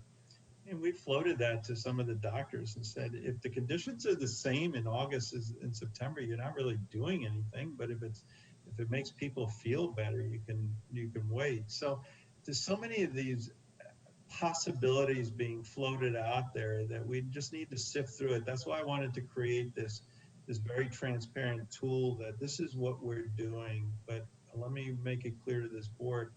At this time, we're planning on trying to create and have conditions to open schools. Whether we can 100% is yet to be seen. Right. Any other comments? I want to echo the gratitude for how the district and the schools have handled all of this, and how they're looking at moving forward and never letting the guard down. It is, let's move, let's provide the best thing we possibly can for our students. And it is extremely gratifying to know that that's the kind of staff we have, and that's the leadership at the district level and the leadership of the superintendent. So we do, I'm sure, all thank you very much for that. But I definitely wanted to echo those praises. If there are no other comments, there doesn't appear to be, we will move on now to the reorganization update. Yes, and this will be Ms. Texel and Dr. Corbett that I believe will be putting something up on the screen. All righty. Yeah, I hope I just put the org chart up on the screen, but thank you, Madam Chair, board members, Dr. Grego, and staff. I want to start just by saying that when we do our reorg every year, it's not an exercise about adding positions. It's really a careful evaluation of every position that we have to determine how each position aligns to our goals and our mission and our values. And so what we do is we meet with each division head, we review their current positions, and then we evaluate it. And we say, where do we have gaps? Where do we have things we no longer need to do? How can we repurpose people, repurpose positions so that we really have the most effective organization that we can? So today I'm going to start with the org chart for the professional development department, because we have 2 changes in there we're going to discuss. And then after I'm done with sharing that, I'll share with you the cost savings that are that these changes will make, as well as some other changes. So if I can direct your attention, can everybody see the chart? Did it show up? Yes, it's fine. Yes, yes. All right, thank you, thank you. I want to start by talking about the work we've been doing for the last several years in equity. And as you recall, we've done a couple workshops on this, but our equity work is really a very interconnected series of trainings and professional developments around culturally responsive teaching, restorative practice, PBIS, and then implicit bias and racism. So as we've been doing this work, one of the things that we've been trying to prevent is the silo effect, where we have this person or this group of people in charge of one of those silos. And so we believe that as a district forward, we've reached a point where we need to have a single person who's the point person for all of our equity work. And we believe, as you know, up until now, it's been housed in different areas. Some of it's done in teaching and learning, some of it's done by the area superintendent offices, some of it's been done independently. So we just think it's time to bring it all together, put it in one place, and it belongs in professional development. But in order to do that, we believe that we need to add a professional development specialist. That's a supervisory position who will be in charge of equity. Underneath them for right now, we currently have a senior professional development coordinator who works on confronting racism and bias with a series of trainings. That's Hillary Van Dyke, and she has 2 staff developers that work with her. We're proposing we put that under Mark Narkier in the professional development department, and that they start to coordinate that work. The area superintendents would continue to have their MTSS specialists who will be doing a lot of that work as well, but they would be working in conjunction with this new position of this person who's a professional development specialist for equity. The other position that we want to work on has to do with our leadership work, and we've presented to you before about our leadership pipeline. And as you know, we take teacher leaders and we train them to become assistant principals, and then we take assistant principals, we train them to become principals. And then after that, there's a lot of people who we can train to become a principal, but it's a much smaller group that we can train to become a principal of a turnaround school. Then when we talk about the requirements of a turnaround school, it's a smaller, tighter subset of skills. And so we always want to work with building a bench of principals who are ready to go in and take over a turnaround school when we need it. About 3 years ago, we entered into a contract with a nationally recognized expert in doing that type of work. The name of the group is called New Leaders, and we contracted with them for $300,000 a year, and they had a yearly cohort that went through their training, and the cohort was 15 principals who we were training to, again, build that bench, so when we needed someone to go into one of our turnaround schools, we had them there. The cost that we were spending, now it's a costly program, but it was also very intensive. So it included monthly trainings that were on site. It included on-site and virtual coaching for each of the 15 people in the cohort, and then it included ongoing support in year 2. At this point, in reviewing the results of that for the first 3 years and in talking to Mark Narkier, our Director of Professional Development, we feel like we can do a better job if we bring that in-house. And so what we are proposing is to not renew the contract with New Leaders and to take the funds that we had and to hire a principal on district assignment who would be our turnaround expert or our turnaround training department. And then they would take over that face-to-face training with that group of 15 people every year. They would take over the on-site coaching, the mentoring, and the ongoing support that we give people in year 2. Included in this proposal is we would take a team of 3 people. It would be Mark Narkier, the person we hire into this position, and one other person. We haven't determined who yet. And we would put them through the University of Virginia turnaround program. In the past, it has been a 2-week face-to-face seminar at the University of Virginia. Now it's going to be more of a blended model. We're trying to work out the details with them now. But our intent is to, again, hire a person in-house who will do that work for us. We feel like we'll have better control and we will get a better outcome. So now what I would like to do, and Beth, I don't think I know how to do it. Beth, can you share the spreadsheet that I sent you earlier to talk about how we were paying for this?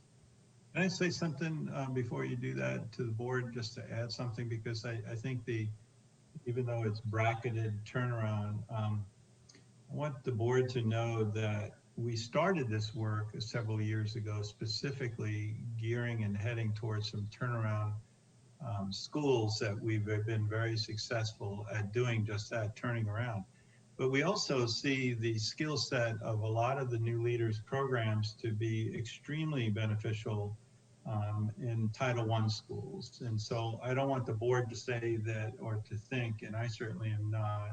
I'll give you an example. Eisenhower Elementary School, changing population. Ms. Wilson did go through the new leaders program, and it's really been very beneficial to her building the strength and academic strength of that school. So as a superintendent, I'm looking at this to be truly not only building it specific to a turnaround where it started, but also engaging our communities, especially those in Title I schools, which we have 50% or 55% of our student population. And so I'm looking at this wider scope, and I think that I just didn't want the board to think that this was very, very narrowed in terms of just a letter grade for a school, because it's not. It's really dealing with some of the issues centered around poverty. So thanks, Bill. I didn't mean to. No, that's a good point. I left that out. That's a good point. So now I want to talk about the budgetary implications of this. As I explained a little bit earlier, that I met with each division head to review each position and included administrative and non-administrative positions. I will just share with you that as we go through the process, it's very similar to what we have the area superintendents do when they go through the unit allocation process. What the area superintendents do is they have to match the number of students at a school to the staffing at the school. We are projecting an overall reduction in the number of students for next year. And so we asked the area superintendents to make sure that they matched the number of staff at each school to the reduced number of students. And we gave them a target that they would reduce their overall units accordingly. So I turn around then and I do the same thing with division heads. And I said, if we've got, this many people who are supporting 90,000 students, but next year we're only going to have 89,000 students, we need to make sure that our staff matches the number of students in our district. So in doing that, for the non-school, non-administrative positions, the overall savings that the staff came up with was $1.96 million. What I want to share in more detail with you today, though, is on top of that 1.96 million, we had a savings in administrative costs, because one of the things that Dr. Grego and I always try to make sure is when we bring you an administrative reorganization, we'd like to make sure that there is a net savings in what we're proposing, so that you can see that we're being frugal with the dollars. So as I go down this list, I'll start at the top one. We had an ESE program specialist that worked in the teaching and learning division that oversaw the hospital homebound program. In our move, when we moved the Pinellas Gulf Coast Academy from the leased location to the Coachman Center, which is where we house the hospital homebound program, that principal, Bonnie Selinsky, the principal of Pinellas Gulf Coast Academy, will take over those duties. And so the ESC department, we no longer need that program specialist, so we're eliminating that one position. In Mr. Smith's area, when I met with him, he had two positions that he no longer needed. He had, and as I'm going through all of these positions I'm talking about, by the way, board members, I want to make sure you understand that nobody's being laid off or let go. These are all positions that were either repurposed and people are taking other positions, or it happened through retirements or attrition. But Kevin had these two positions that he no longer needed. So we saved those two positions. That next line, the program specialist for professional development for equity, that would normally cost $109,000. But one of the things we did was we cut one staff developer elsewhere to help offset that cost. So it's a net cost for that program specialist for equity. The net cost to us is a $35,000 cost. Then I showed the new leaders contract, which we had been paying $300,000 a year. We will no longer pay that because we're bringing that person in-house, which is that bottom position, the principal on district assignment, for $132,000. So the net savings to the district for our administrative reorganization and the changes we're making this year is going to be $402,000. When you put that on top of the 1.96 million that was saved in non-administrative, non-school changes, then we come to a total savings of $2.4 million for the year. And with that's my my report on this. I'd be glad to take any questions you have. All right, thank you. We will start with Dr. Carr. Thank you. I have two questions for you, so I'll start with the first one on the top of the page there with the ESE program specialist. And I'm not sure, that person also the same individual who supported the homelessness piece, and how will those roles and responsibilities be transitioned and where will they go? And then my other question is, I kind of am visualizing in my mind sort of multiple people when I see the principal on district assignment, and then I think about the chief turnaround officer, and then I think about Dr. Brinson and his role and function.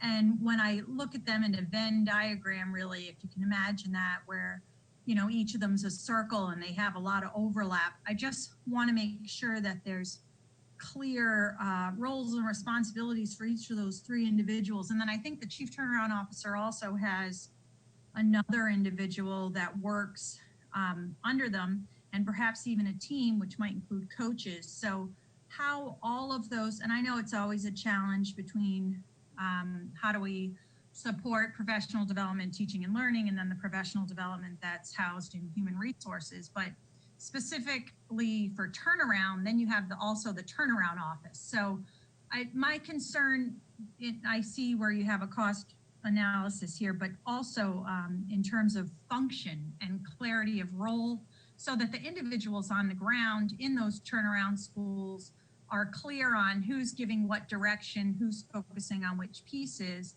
And it also gives me pause, because then I'm looking at, okay, all these individuals are administrative, and we're spending on administrative costs when really we want to be spending on direct services. So I value the role and function of administrative individuals and administrators. I also just want to make sure that the allocation is going to direct service as well. So that's my concern. I don't know how to answer that. Maybe maybe it needs time or something in the future about how those individuals provide support so there's not overlap, or it's aligned support, because sometimes when you have different divisions providing support in different ways, there can be some conflict, and then someone might not, like our chief turnaround officer, might not feel supported if there's also a principal on district assignment doing turnaround, and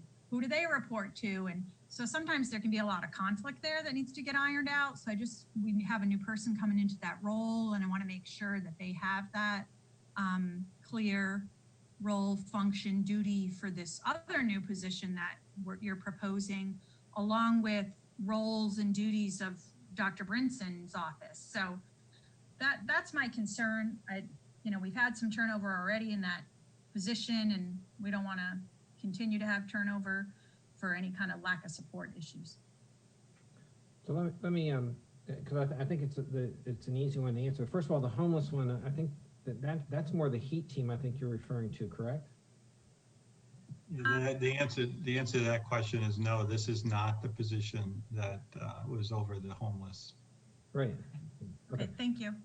But on the other one, Dr. Carr, there are really three very separate roles. Dr. Brinson's role as the Chief Minority Officer is to look at the achievement of the minority groups, and specifically the Bridging the Gap plan. He was part of the Bridging the Gap plan. So his role is to look at the overall achievement of minority students in all schools in the district.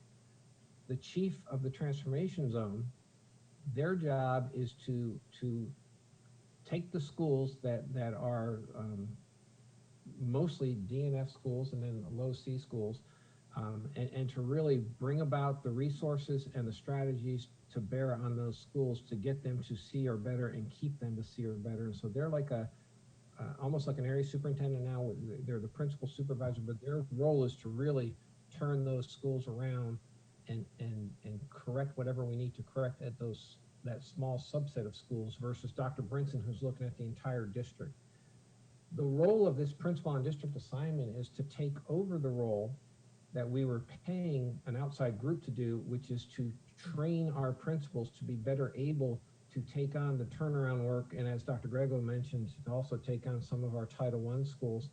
But the role of the principal on district assignment is not going to be they will not be working in the transformation zone schools. So I know in my head, I see a clear delineation in the three. And then to your final point about the, we shouldn't be spending, or we can question whether we should be spending money on administrators rather than putting in direct services in the classroom. I think it's all part of this. I see this as we have a net reduction in spending, not that we're increasing our spending. That we're going to be saving $400,000, and that $400,000 will be used to provide direct services elsewhere.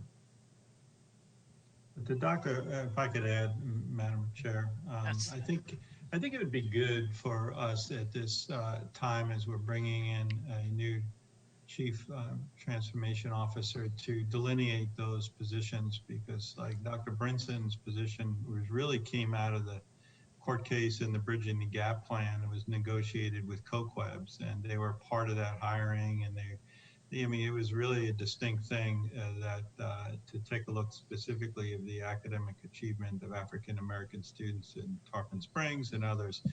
The transformation zone works very day in and day out with the State Department of Education, centered around the accountability plan of our state, and have been very successful. So, but I think it's a point well made that I think for the board's sake, and maybe beyond the board's sake, because I think that what Dr. Carr is saying could be a point of confusion even beyond this discussion, and it might serve us well to clarify that across, especially as we introduce Dr. Webley to community members, as we will be doing. So I think it's a good time to clarify and to delineate, but more importantly, to ensure that we're going to continue to work together to support our schools. Very good, thank you. Are there any other questions or comments? I see none, so thank you, Dr. Corbett. And is there anything else that you wanted to bring forward with this, or? No, that was all I had. Thank you, Madam Chair. Okay, thank you. And I appreciate you continually looking at how can we do what we need to do better, but yet more efficiently, financially, as well as time and energy that's put into it. So thank you for what you're doing, and appreciate you bringing it forward to us. Thank you. All right, we are now down to our leadership discussion portion of the meeting. And Dr. Grego, we'll start with you if you'd like. I'm very good. I want to just thank the board again. I know this ran over a little bit, but we had some really critical topics. As I started the conversation out, this was one of those if needed, and I'm so grateful because I think it really very much was needed, and I hope you feel the same, that the topics are good. We're ending off with a financial, but let me also say, amongst all the things we talked about, one of the things that is they use the term "what keeps you up at night" is what the financial picture of the state of Florida will look like for public education as we head towards the next fiscal year starting July.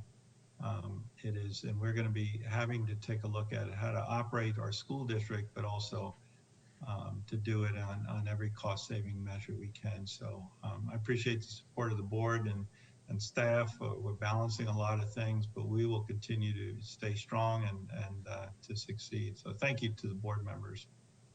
Good, and thank you. Board members, I do have something, so don't get so excited that the meeting's over. But do any other board members have something for our leadership discussion? I have a question. All right. Where are we on the graduation? I know that we're doing the virtual, and there was some talk about trying to do a regular graduation with discussion with the Rays, and I was wondering if if superintendent could kind of fill us in where he is with the talk with them. And Sure. Yeah, and we are moving very intently. You know, like I said before, Plan A, B, and C. So one of the plans was to develop a virtual graduation if needed. Beth and her team are currently developing that. They will be recording some messages, valedictory and salutatory messages. They'll be doing that. So the greatest result would be if we could have a face-to-face, if the conditions allow us to have large gatherings, if we could have a face-to-face and issue that virtual graduation as a keepsake to our seniors. So that's one aspect.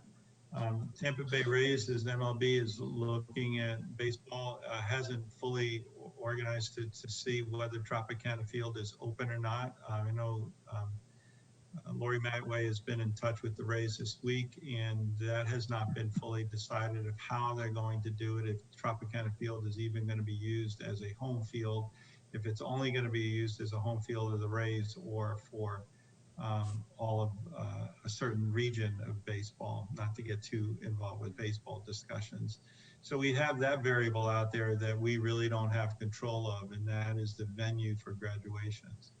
The third one that we started to take a look at even was one of the very second most popular choice, is that if those two cannot, if the venue of Tropicana Field is not accessible to us, that we would then look at the stadiums and other places right in our school grounds. So Northeast would graduate in the Northeast Stadium, and minimize and really restrict the number of tickets that could be provided to each graduate, so that we wouldn't have that gathering. And there again, we would have to require some sort of either social distancing or face shields on that, but that's yet to be seen of where we will be at with that. Just a few within the time of this conference, actually, or this meeting, we were contacted by the Spectrum Stadium. You know, that's a stadium that Clearwater has graduated in. It's a larger capacity. Maybe we could spread out more. And they too have been, they just communicated with me a few hours ago and said, if you want to talk about the possibility of using Spectrum Stadium, but there again, they don't know if the Threshers are coming back yet and when that will be, but that's another avenue. So I know I'm not answering with any definitive, this is absolutely how we're graduating, but we're holding fast to try to graduate as many of the districts around us in a face-to-face graduation. The challenge with Pinellas County is that we have very few venues outside of Tropicana Field to truly hold graduations. And so we may be, if we can't do Tropicana Field, as our survey stated and suggested, going back to the home school. And we're looking at timeline end of July-ish. Yes, sir. Yeah. Okay. Yes. And I have one other question, and this is something that just kind of came up, and I think you'll be getting some email on it. Regarding a deceased student receiving a deceased senior receiving a high school diploma. What is the policy on that? Is that a state statute about meeting requirements, or do they waive that for deceased students? Or we had that incident that happened in Northeast this year with the student that died, and believe it just came up to, on the yesterday and today. I've got some emails on what's the district's position on that? Yeah, so I've been contacted through this workshop on the same issue, Mr. Dudley. Thank you for bringing it up. One of the things we need to continue to communicate, and I've asked Ms. Wright to please get in touch with the mom and communicate, is that the district doesn't have a policy. The district doesn't issue high school diplomas. The state is the only agency that can issue a high school diploma. I think a lot of people think that you as a school board have the authority to issue a diploma. You just have the authority to verify that students have successfully completed all of the requirements as stated during the high school ceremony. That is a state diploma. And so I will commit to checking with the Department of Education, but it is a statutory requirement to complete it. But I'll certainly, Ms. Wright will reach out to the Department of Education and see if there are any adjustments or allocations that could be made in that very sad case. So we'll do everything we can. Okay, well, thank you. Like I say, it just came up, and I kind of figured that it is state statute, but well, I appreciate it. You're working on it. That's all, and just let us know. If we could keep communicating that people say, okay, let's petition the board, or let's petition the superintendent.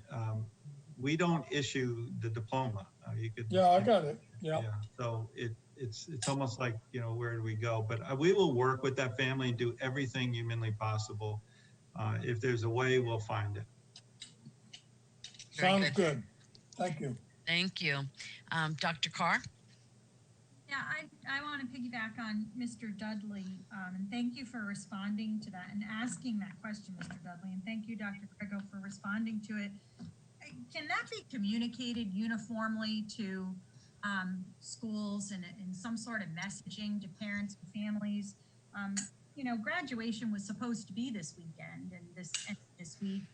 Families were trying to determine things, and I know we haven't made final decisions about face-to-face, but I did hear, and correct me if I'm wrong, the prospect of potential face-to-face is something that you're suggesting would occur later in the summer. So is there a way for us to communicate that as families begin to make plans for their summer and students begin to do enrollment with whatever post-secondary decisions they're making, so they can consider that, and in terms of, I have a lot of folks asking, what kind of thing do they need to submit to some sort of virtual, or what's that process even going to look like for virtual? So if we could have maybe, our principals are so fantastic about doing weekly communications to families or updating. If there could be some sort of uniform messaging about exactly what seniors should expect and how they might want to plan going forward. So that's really appreciated, because that's a good point. There's kids who are heading out now for the summer already. They've got summer jobs or they've got different things, and they don't need, I'm hearing a lot of mixed messages about, oh, they're going to put the senior pictures in some sort of thing. And, families just kind of need to know. There's so much unknown already. If we have any known and we could communicate that, I think that would help everyone a lot.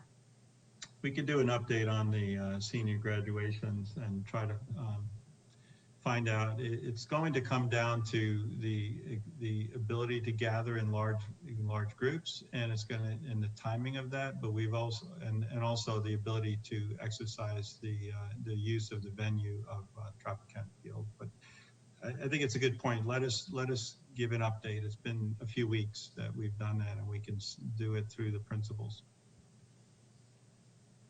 Okay, good. Thank you. Ms. Flowers.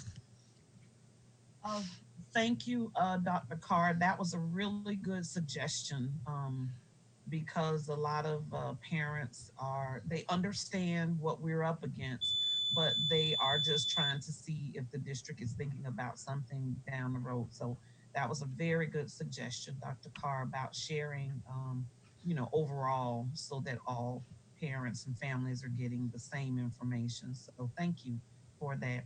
I just wanted to touch on two things. The first is I want to say thank you for the district moving forward with a online Virl Davis and Carwise honoring of our students.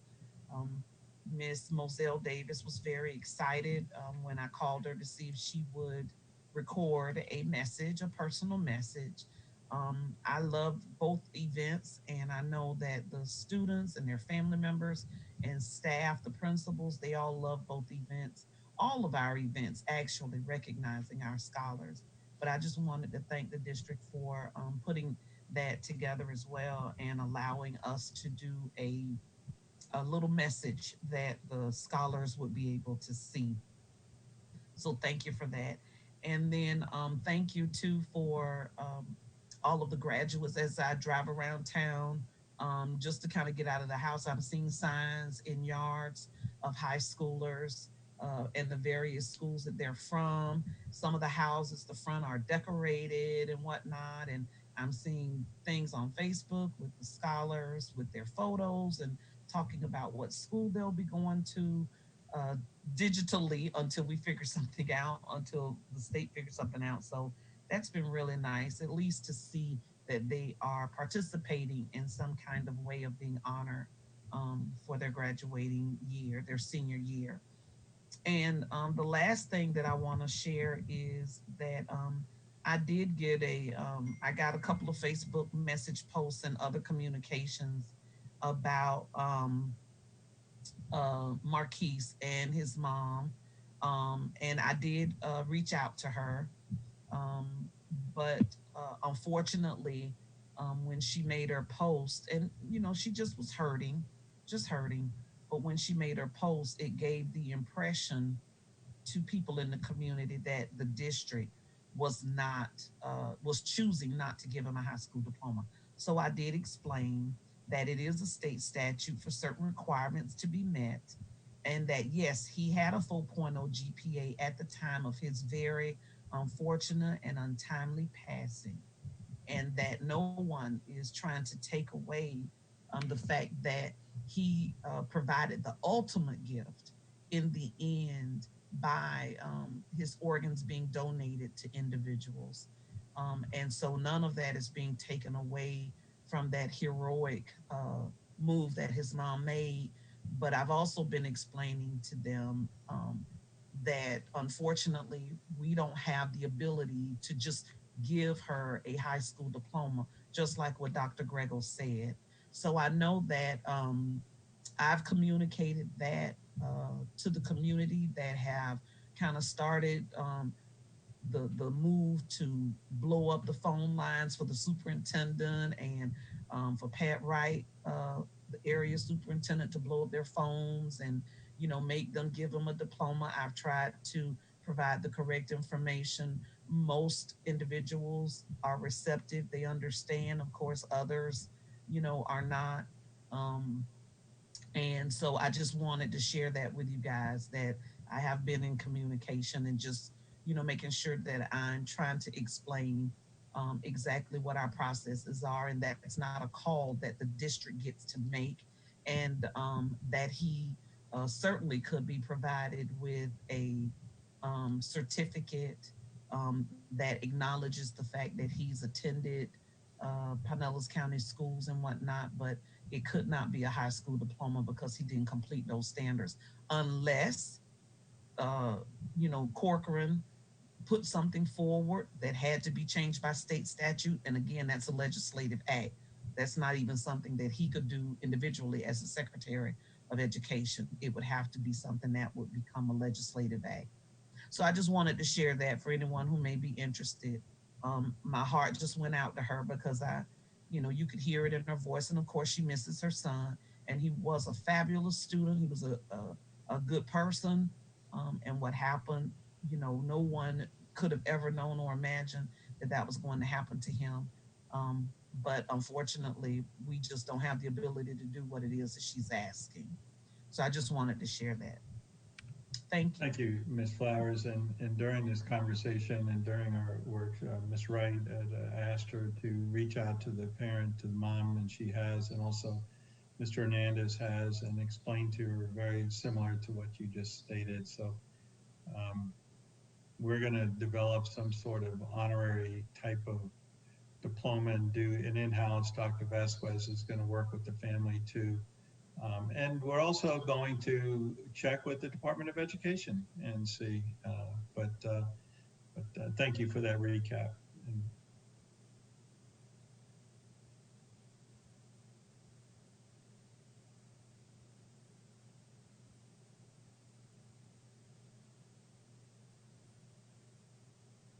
is there anything else that needs to be brought forward before I do the final one? It appears not. All right. At our June meeting, we need to, according to the Florida School Board Association's policies and in keeping with ours, we need to elect our legislative representative and we need to elect our board of director representatives. Currently, Ms. Flowers is serving as our legislative rep with Ms. Long as the alternate, and I am serving on the board of directors again with Ms. Long as the alternate. So in order to present the names at the meeting, we usually find out who's interested and then decide how we're going to move forward. So let's start with the legislative rep. Is there anyone? I'm going to give Ms. Long and anyone else who is interested in serving in one of those positions, if you would raise your hand and we'll talk. Dr. Carr. I'd be interested in being an alternate and maybe learning from Miss Long on what she has done as the alternate this time.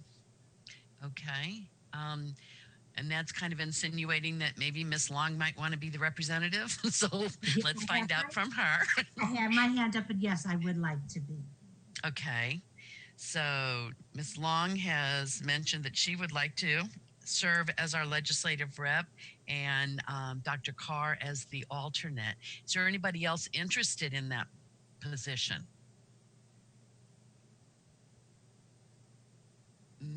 I see and hear crickets. Okay, so then that will be the name that is brought. Ms. Kane has her hand up. Just oh, I'm sorry. I'm sorry. I thought that was Dr. Carr. My eyes are going. Ms. Kane. Yes, I'd be interested in possibly being representative as well, or we could duel it or whatever. I'm interested in being a part of that. For the legislative rep for Florida School Boards Association? Yes. Okay. Alrighty. Let me explain what that involves, and we'll see whether that impacts anyone one way or the other. We will have our own committee that will come up with what we might want to do legislatively with our delegation, but the representative Florida School Boards Association will attend their meetings and also the meeting that they have usually in October, but who knows at this point in time, where we would go to a meeting with the entire school district, the representatives from the entire state, and come up with what our legislative platform would be. And then we would move forward. And what I would suggest is that we decide who the alternate is going to be, but also another way of getting involved in it is through the consortium, where we have members, any member of our board that is allowed to attend the consortium meeting to have impact on that platform as well. So whoever ends up being the alternate would also be able to attend that, but whoever is not the alternate could also attend and still be involved in the legislative process and learn that portion of it. So however we want to move forward. I'd be happy to be the person who goes to consortium if there's someone else who's interested. If Lisa's interested in being the alternate, I'd be a person who goes to the consortium, or if something happened and neither could go, sort of. Okay. All right. Ms. Kane, is that working? So what I'm kind of hearing is Ms. Long for the legislative rep. The suggestion is that Ms. Kane becomes the alternate and that Dr. Carr would make every effort she could to get involved with the consortium and as well as the other legislative issues. That does not preclude Ms. Long or Mrs. Kane from participating with the consortium as well. But are you willing, Ms. Carr, yes. Ms. Kane? Yes. All right. So Sounds good. we've got that one. Now we have the board of directors. And Eileen is currently the alternate for that. So is there anyone interested in serving as our representative to the board of directors? This is a 2-year position. It will require in both years a president's retreat that is done sometime in the fall, and then attending each of the board meetings, which would be at our winter conference, legislative days or days in the legislature in Tallahassee, and then also at the spring conference. So is anyone interested in serving on the board of directors? I'm not seeing a whole lot of hands going up. Okay, Mrs. Kane? Yeah, I could look into doing that. I mean, are you currently our representative? I currently am, yes. And I'm willing to do it again if nobody wants to, but I don't want to take that opportunity away from someone who's interested. Okay, I was kind of raise my hand because if we needed a representative, I will do it. Okay, is that what you want to do? Or are you doing it by default? Doing it by default a little bit, but I'm kind of, I didn't know if you were really wanting to stay in that position. I have no problem staying in the position. Like I said, I don't want to deprive someone else of that opportunity if they're interested in it. Okay. I think I'll do, okay, how about if I say I'll be the representative and you be the alternate? Does that help? sounds good. Or That would work. You'd rather it that way? Yeah, just in case something comes up, I wouldn't be able to make the retreat or something like that. All right. All righty. Is there anybody else interested? I mean, I offered to do it, but is there anybody else interested? All right. So I will put my name forward as the representative on the board of directors with Lisa Kane as the alternate. And those are the names on which we will be voting at our June meeting. Unless I see a hand or someone that has a comment or another perspective. All right, I'm not seeing any. So that we'll move forward with that at our meeting. Mrs. Simonetti, have I forgotten anything that we needed to bring forward with there's something in the back of my mind that is eating away at me that I was supposed to bring forward and I have not? Have I forgotten anything? We can't hear you. Say it one more time. Okay, sounds like there's nothing else that needs to be brought forward. If there is, I will bring it up in items introduced by the school board. Can you hear me now? Now we can, yes, okay. Okay, I apologize. Okay, no, the only other item was what Dr. Grego just addressed by Dr. Carr's question regarding graduation, that the board office has gotten a few emails about graduation and about schools opening, but we have not gotten a lot. But he plans to, put a message out. So I believe that covers that other item. Okay, that may have been what it was. All right, and you have been sending if individual board members receive any emails, please forward them to the board office, and we'll make sure the same uniform message is going out to each person that contacts us. All right, if there is any other item to be brought forward, please raise your hand. Otherwise, thank you all very much. I see that, okay, there are no other hands. So thank you very much. And the workshop is adjourned. Have a great day. Thank you.